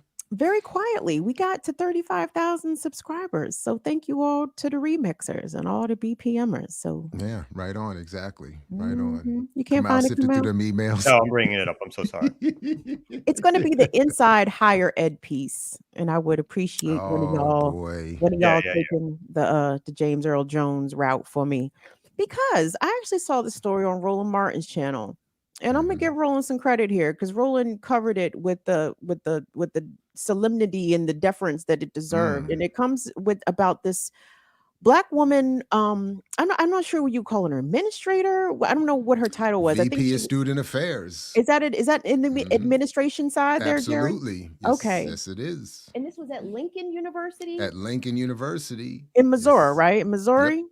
Yep. Are you familiar with the story, Jared? I am. You did a story, yeah. Yep. And the sister's name? I'm sorry, I can't see that. What's her name? Candia Bailey. Doctor. She's a Dr. Candia Bailey. Tragically, Dr. Bailey ended her life.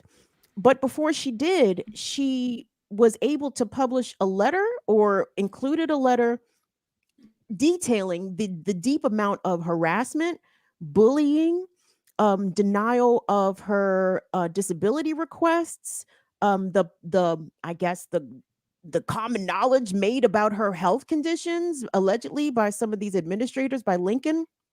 The president of the university, I think, was named in this letter, and he has since voluntarily taken a paid administrative leave while I suppose they get to the bottom of this. But I found this story to be very disturbing, Jared. I'm actually glad that you're here because I'm hoping you can impart some insight. I mean, no diss to the academics, but y'all are doctors and bougie and stuff. I don't have a, a lot of sympathy per se, but generally, like when I saw this story, I'm like, God damn, this sounds So like a horrible workplace. And it sounds as though even though this was a historically black college, and I don't think Lincoln's demographics trend majority black in terms of their student population anymore, there's still plenty of black folks in the building, right? So and this woman was brought in by this president, right? Specifically. So anyway, Jared, impart with us. yeah, she had just been hired last May, I believe, and I mean, I agree with you. I was very moved by this. I had a particularly strong reaction to the story, and I did cover it a little bit. But the short of it for me is that part of my response was in part a response to partially your response and many others, that there is a prevailing, somewhat deserved attitude towards academics that we are all bougie, living in this ivory tower, protective bubble, and not doing our fair share to help the community. And I think, again, while that is not an undeserved view, it is incomplete. And one of the realities is that there are a good many, even admin, and I'm biased against admin, but there are a good many administrators and faculty, particularly at HBCUs, who are trying to do something good for the community. It may not be good in the sense that some of us revolutionaries think, but what she was, and it was reported that she was a VP of Student Affairs, it means that she had a lot of engagement with the students. She was brought in to engage those students, and they all spoke of her glowingly. But because of, as it was said of her, she had some anxiety and some depression, and it was the lack of support from the institution that allegedly pushed her over the edge. And what I was saying is that in my limited experience personally, and what I've heard particularly from Black women, and as I said the other day, particularly well-complected, if I could say it that way, Black women, brown and darker skinned Black women, they have a particularly hostile experience. Even at HBCUs, and even with this president being white, though it looks like he has a Black and I guess I hate the phrase biracial daughter. I'm just so I got my issues with that too. But that I don't know what all that is meant to say. But even though he is a white male president at a Black or historically Black college and university, my point was, in quite contradiction to my often race first analysis, it doesn't matter if he was Black, white, green, red, what gender, what sexuality, whatever, because once you are in the role of a president of a university, it just locks you in institutionally into a set of pattern behavior that often leads to hostile engagement with people who are perceived as doing well for certain segments of the population you don't care about, or who may raise a certain set of concerns in defense of other folks on campus, students or otherwise. And then everything that she reported in those emails from being harassed outside of school hours, I experienced that, and I shared that a little bit about having to tell admin and supervisors stop contacting me outside of work hours. It's inappropriate. It's not even supported by the institution. I've when she talked about having to make use of the Family Medical Leave Act to try to get some space from the admin to give her time to heal up.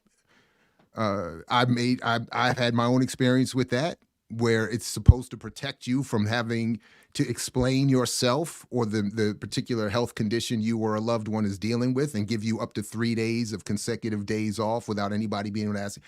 I had that exact experience, and admin trying to take advantage, even when they knew, in one case, that they knew it was specific to my ailing mother at the height of her particular crisis.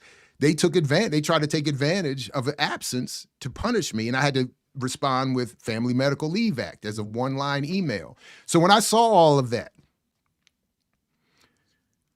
and it did. And I'm to all jokes aside and whatever I feel about Roland Martin, I'm glad to hear you say that he gave this the support that it deserves, because a lot of people, particularly when they hear of an HBCU, Black communities don't often want to get into the criticism of these institutions for being seen as defending or attacking Black spaces publicly.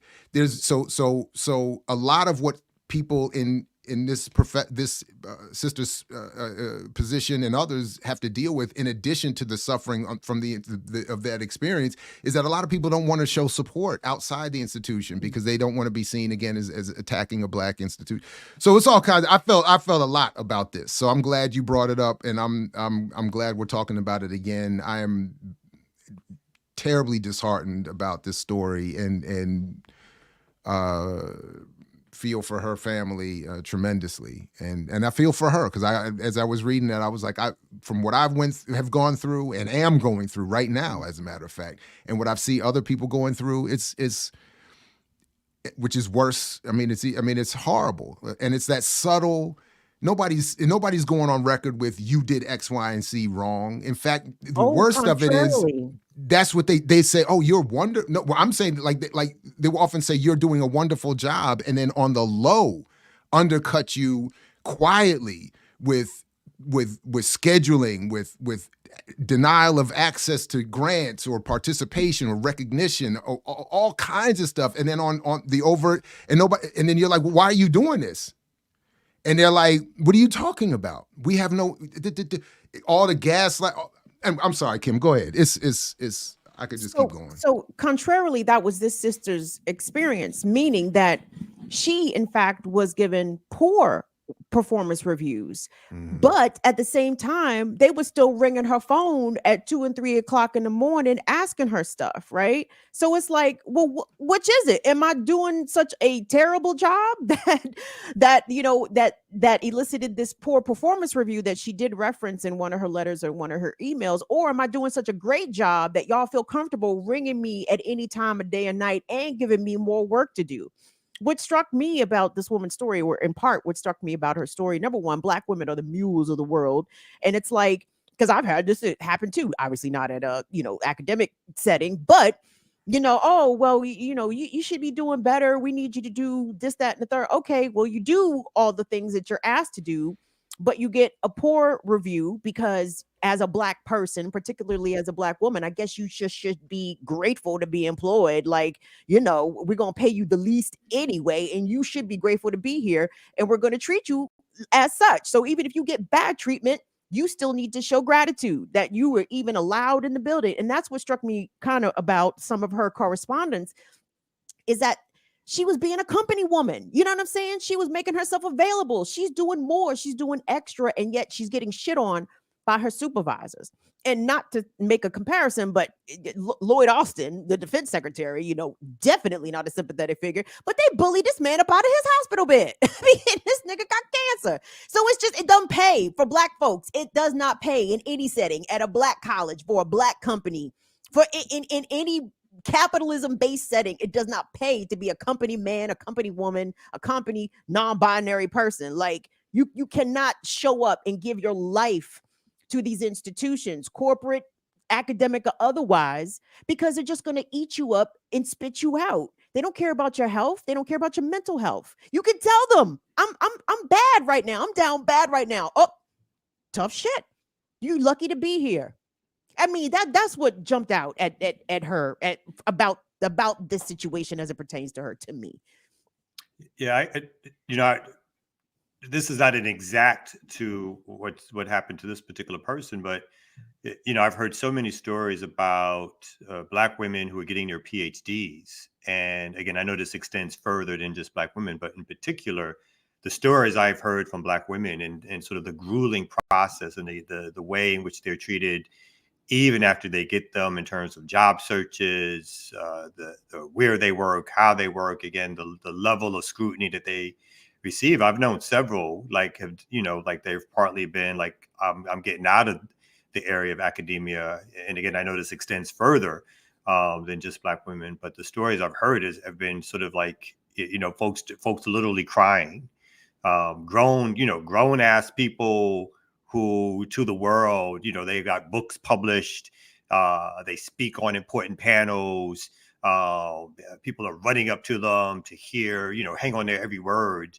And behind the scenes, some of them are feeling this like distraught over either the process of getting it and or the process of being in those institutions. And again, I would have clearly said that I know this goes further than that particular sort of class of folks. But I've heard so many different stories from the Black women I know who happen to be at sort of that level of academia, and to talk through or talk about sort of the trials and tribulations. It's kind of like, it's just a pressure cooker, right? It's meeting certain standards, getting in certain schools, publishing the amount you're supposed to publish, and and then all the sort of like the way the office space or the administration will treat you like you are like a workhorse, or you should be grateful to be in this position, and or dangling the tenure thing over you as a way to keep you in check or to let you know. And similar, to your face, like I guess what Jared said, like, it's some ringing endorsements, and then there's these other little things that are happening on the side that show them that they're being sort of either pushed out or not allowed to sort of fully get the,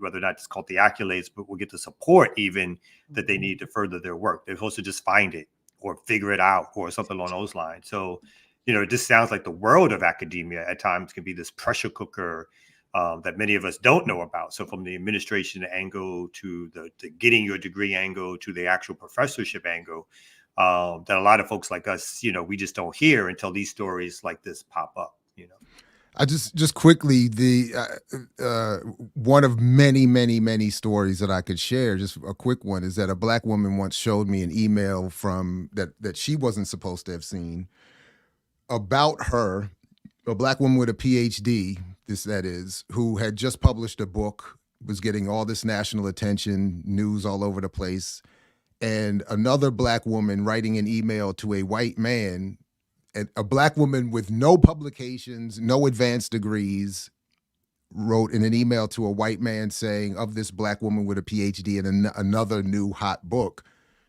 should her book count towards tenure because it's not specific enough to journalism? So just, again, this is not some overt abuse. This is not, so I get the differences, and I understand why, again, from the outside looking in, people wouldn't be aware of this. But the idea that you would have done this amount of work, published this work, gotten at a university, by the way, she's not publishing a book and looking for credit for that while she's working at the construction yard or wherever else that maybe publication isn't seen as valuable, but at a university. And then to have this email be sent by another Black woman to a white colleague, an unaccomplished Black woman for that matter, like, no disrespect, but just not having done any of the work. This is the kind of petty stuff that and then that woman is gone, like she's left the university. This is the kind of, it just piles up, and then if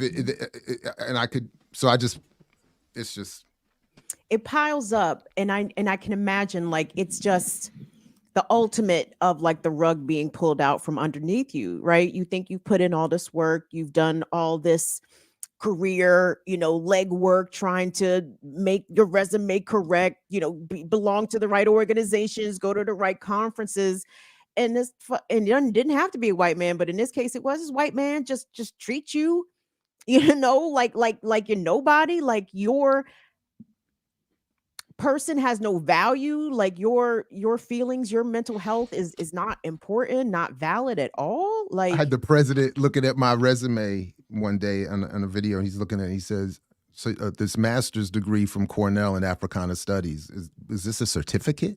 Oh shit. I said no. I said, no, sir. It's a rigorous, that's Dr. James Turner.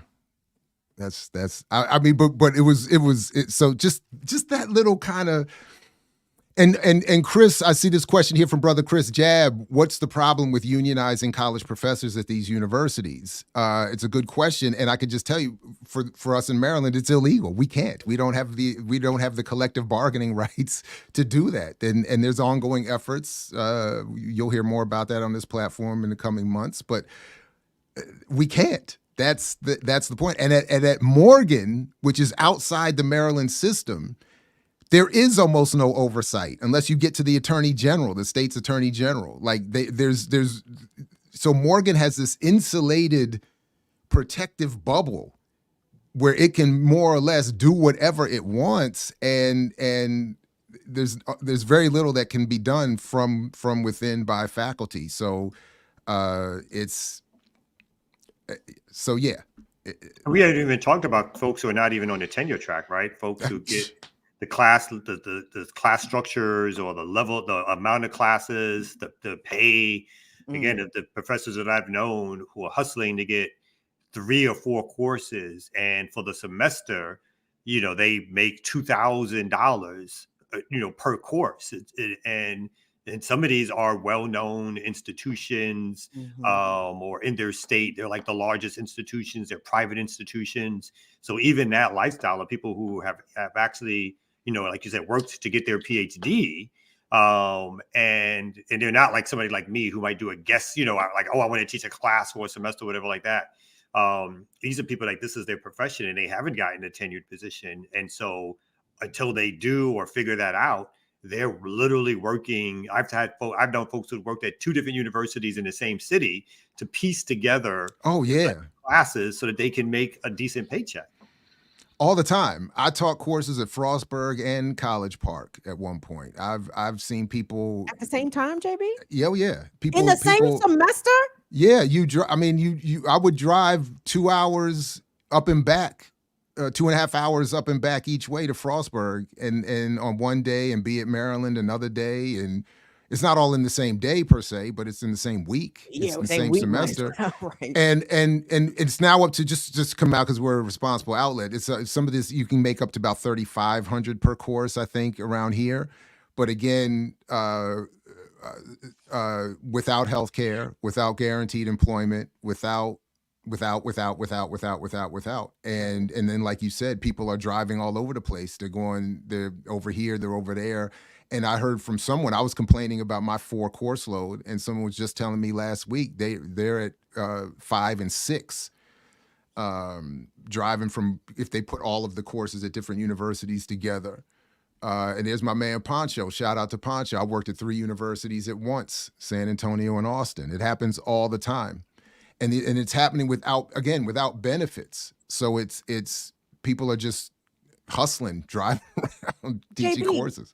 So we know Maryland, not as progressive as advertised, right? Teachers, public school teachers and university professors cannot organize or unionize, rather. Where are the states in which the college professors are able to unionize? That's a good question. I don't know off the top of my head. I don't have that in front of me. And I would refer people. I could look that up maybe for next week. We could get back into it. But I would encourage people to check out the AAUP, American Association of University Professors, which is now linked up with the American Federation of Teachers. So for those of us who are in the AAUP, we're now officially in an AFT union. We're technically in a union, even though we can't do that work here in Maryland. And that those stats are known, and there are states where it is possible. And if they've actually won a couple of victories, I want to say Michigan is one of them, but don't quote me on that. I'm not sure. But as it pertains to the state of Maryland, is it in like the state constitution that teachers cannot unionize? Like it's enshrined in something important, right? In the state, whatever. That is a good question too. I admit I don't know that either. What I do know is that it is something, wherever it is, it can be overturned with legislation, and that's why. And I've only belatedly joined this effort to get bills passed in Annapolis, and we got it through the House and not the Senate. And I watched State Senator Hershey tell us, y'all are not in coal mines. What do you need? What do you need? He said you're just professors. What do you need unions for? What do you need a union? What do you need protection for? What do you need health care for? And by the way, one of the grad student reps who testified talked about being driven near to suicide himself by the overwork and the disrespect and all of that. And I mean, and right after that, here comes the Senator Hershey talking about, y'all you're not in the coal mine. I remember both now, like in undergrad and grad school. So in undergrad, I remember a teacher. I'm sorry, come out real quick. I'm sorry to cut you off, but just to finish, Kim. So I don't know exactly where it is, but apparently we can overturn this ruling if we get state rep support. I just wanted to clarify that. Sorry, some legislation, some new law. Yeah. But I was going to say, as a student, both in undergrad and grad school, I remember in undergrad a teacher who was really popular, like he taught an introductory to law course, but he kept hounding the students and at the time, that's how it felt, right? It's like, oh, can you make sure you write this good recommendation? Oh, if you like my class so much, can you do this? And then, from our 18-year-old point of view, we're sort of like, why are you harassing? You know what I mean? Like, I don't know why. And, he tried to explain, but when you're a student in yourself and you're involved in your own whatever fuckery or not caring about anybody else or whatever, I liked your class. It was amusing or it was good. I learned something, but stop, but my reaction it's kind of like, that's kind of weird. And it doesn't dawn on you that this person is actually trying to make sure that they have a job, you know what I mean, for the next semester or if they're invited back, to show that, there's a lot of students, the students' recommendations or statements are really favorable towards them. And then in grad school, Norman Finkelstein he was my grad school teacher for U.S. foreign policy at Brooklyn College, introduced me to Chomsky text and stuff like that. And he too would, at the end of the course, he wasn't as vocal as this other teacher, but would make the references to like him needing ABC. And as we also know later on, particularly now again, this is not the case of the sister who committed suicide, but for professors or teachers or academics who step out of the classroom and actually are public intellectuals and say things that the general society considers controversial and or radical and or left, and these days you don't even have to be left, right? You can't be, if you're not sufficiently right-wing enough, right? Are attacked and basically drummed out of their chosen profession, to whereas they can't even get teacher professional jobs at these different universities. And so there's a lot that pressure cooker mentality of not only having to produce a certain amount of work to get tenured, but also to not get on the wrong side of the university and the administration because of their own political views or what they think they're trying not to be controversial, or they're trying to get some more money out of the state government or something like that. All that stuff leads to the type of damage that people probably suffer in terms of trying to make a day-to-day living, that you can't even speak the truth that as you see it, because then your job depends on it, right? So the first thing she did a couple provosts ago, the first thing she did when I had my meeting with her and she knew what it was about, literally the first thing she did before she said, I think she didn't even greet me, she looked up from her notes and said, well, your student evals are stellar. And the point being, she was looking because if they're looking for that out. And if the students are complaining about you, that's one of the first ways that they put that foot in the door to get you out of it. And and rate my professor is an issue sometimes now too. They look at all of that. And so it's that I understand why faculty on the line would be like, look, if you got something good to say, come on now. Let's go. Because she was like, student evals are stellar. And it looked like she was disappointed too. It was like, I mean, but even to your point, Jared, and I think you raised this, but like, yeah, your spot might be trying to get rid of you, right? But it's like, if you're doing such a bad job, then why the fuck they keep giving you more classes to teach? You know what I'm saying? Like, if you're such a problem, then the remedy to the problem is to reduce Well, your see, but that's workload, the hustle because they your don't mind. actually care about the students. They don't actually care about the actual classroom experience. No. But So- what I'm saying, forget the students. I'm talking about this is as it pertains to you, right? Right. Like, if you are such a bad professor, if you're so radical Mhm. and then why the fuck they keep giving you more classes to teach? Because obviously you're not bad. You're actually very good, right? From their perspective, but they would that's my point. That from their perspective, they wouldn't care. From their perspective, they're saying we have a set of students that need classes so that we can have these on the books, so we can bring more students in, and we just need faculty to teach them. If the professor is good or bad, we don't really care at this point. We just need them on the books. And then for a while, the hustle was we need PhDs around to get our accreditation, and as soon as they got accredited, I was shipped out. So it's like we need we need it to look a certain way, and we need a certain amount covered. My point is always if you're given any faculty 4 courses and up, you automatically don't care. You're overtly saying we don't care about the quality of the educational experience. Because it doesn't matter how good or bad a faculty member is, you cannot perform at the highest levels when you're teaching 4 classes a semester. It's just de facto. It's just the way it is. So if you really want the best experience, like everybody always knows from every level of education, reduce class size, better support for teachers and faculty, and everybody's experience goes up. It just means more resources, and it might mean that some of these admins got to come up off of that 225,000, 500,000, 600,000. I think the president at Howard is 1 point something million. I mean, and he's a surgeon. Where are you gonna? I mean, this like we need. And that's why when Morgan proclaimed somewhere, I think approaching 40% graduation rates after 6 years, that this is a celebratory moment. This is a high pitch moment. So it's like at a certain, like they're not even, whether you graduate isn't even the issue. It's just, we just need 6 years of that turnover and that funding. And we need the faculty to teach it. And the fewer, the better. The fewer faculty with more classes, the better. Wow. So...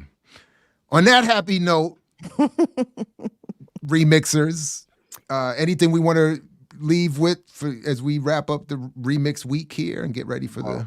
Only quickly, if folks are looking for work or expertise and they need some training, I'm offering some classes on exercise and shooting and wearing your vest properly. So I just want to put that out there for everybody to know, just come call me, come my way, And Ed doesn't have a problem with all the artwork. I've been limited. I've been told there's a limit to the tattoos. You got no. You good? Yeah, clearly you're good. I got a little Jesus statue down there, I'm all good. I got a little skull and crossbones. You know what I'm saying? I'm good. Normally covered up by the thermals. Yeah. Yeah, you can't see all that. And the dimensions because of the thermals. It's just, it's kind of hard to see right now. Join us back on Friday for Burn It Down with Kim Brown. It took Tuesday off for the snow day. I don't know. I just didn't have it Tuesday. I couldn't put a show together. I hear you. It was like don't do nothing. People would like, come do this, do that. I was like, are you crazy? Look at this. It's snowing outside. Speaking of snow, Jared, I've gotten some inquiries about this Friday's event at Nomu Nomu.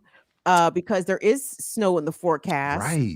So share with us the details again, where you go. So I'm deferring. So the good bat folks of Baltimore have set something up for us to talk about blockchain, Bitcoin investment, buying power mythologies, all kinds of other silly stuff at Nomu Nomu. I don't know the address off the top of my head, but at 6 p.m. I believe. And I don't know if they don't cancel, I will get there. Okay. I will leave it to them. But it is true. The area is supposed to get, whatever snow we're supposed to get, and we might as well enjoy it because it really don't snow around here that much anymore. But but do us a favor, though. 709 North Howard Street. Thank you, Ricky. And 6 p.m., 709 North Howard Street, Nomu Nomu. It's a nice spot. I'm honored to be participating. And Rain or shine, confirm with us on social media that this is Okay, indeed right on. happening. Just in case that there was changes, because shit happens in Maryland. Yeah, you're sometimes. right. You're right. I will. That's a good point. I hadn't really thought about it, but yeah, we'll definitely stay tuned, everybody, to BPM and our social media, BAP's social media. We'll get the word out, and yeah, right on. And What you doing this weekend, Kamal? All right. getting another tattoo, clearly, and running his training sessions. I like the pensive. I like the hand on the face. Oh man. Oh, thank you. I just done some organizing work. Appreciate you. Some organizing work, and I think I don't have a lot of. I think in the next couple of weeks I have more either workshops or panel discussions and all that kind of good stuff individually. I will say, remark it, very. You got Dr. CBS coming down there, right? Is that in March? Yeah. Oh, that's March. Oh, wow. You advertising for March already? Damn. I was like, my bad. I thought it was next week. Kamal know how to put an event together now. That this is what marketing and promotion look like. Right. March, You gotta get them rolling. To see soon or whatever. Yeah, but I hope to have a relatively speaking quiet weekend. I want to celebrate the fact that we have 7 chapters as part of community movement builders across the country and building those out. And so that's really important. Also, want to make sure that I state today is the anniversary of the killing of Manuel Tortuguita Teran, who was the forest defender, who was shot in the forest last year and murdered by Georgia State troopers with the support of the Atlanta Police, of the DeKalb County Police, of the Federal Bureau of Investigation, of Homeland Security. And then they tried to turn fast and make this person into a villain and basically try to turn this person into a Rambo figure. So the assassination of their murder is today. Kalanji just did an excellent interview with Teran's mom on the RSTV. I keep wanting to go on the Rise story, but RSTV, people should check it out. His mom has been a very important figure down here in terms of supporting the cause in the way in which she knows best, actually getting politicized because of the assassination of her child. So please check that interview out. It's a really good interview. Yeah. So still a lot going on with Cop City. We can catch people up next week. Word. All right, right on. We'll be back with EYL tomorrow morning, Saturdays with Renee, Saturday and with Renee, and Sundays with the Ear Doctor. So, and who knows what else is. So make sure you got the bell rung and all that good stuff. Peace if you're willing to fight for it. Like Fred Hampton said. Fred said right there. We'll catch you next time. Got some Ear Doctor to leave you with. See you next week with more remix here at BPM. Peace.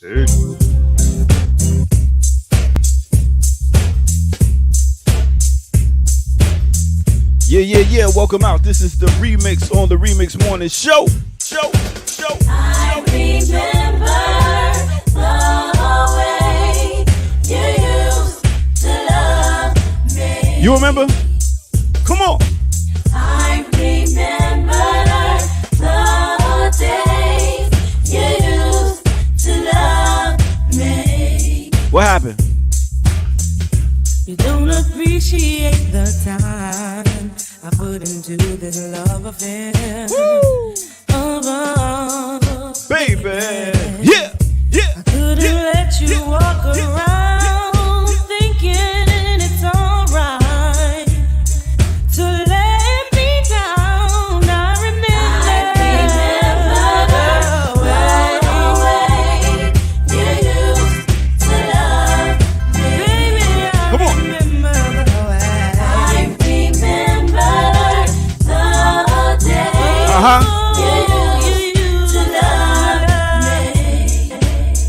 Yeah. That's what it is right here, right now. This is the Remix Morning Show. I go by the name of the Ear Doctor. That right there, you heard a little bit of Faith Evans that dropped in 1995 off her album Faith. Word. Off that Joyride rhythm right there. You know what I'm saying? Yo, this is what we do. Remix on the Remix Morning Show. Make sure you hit that like button, subscribe button. Go to patreon.com, become a member over there and get footage that's rare. Yeah, that's what we doing. And share. Let somebody else know. This is how it go. Now, let's get back to our crew. You know how we do. Yeah.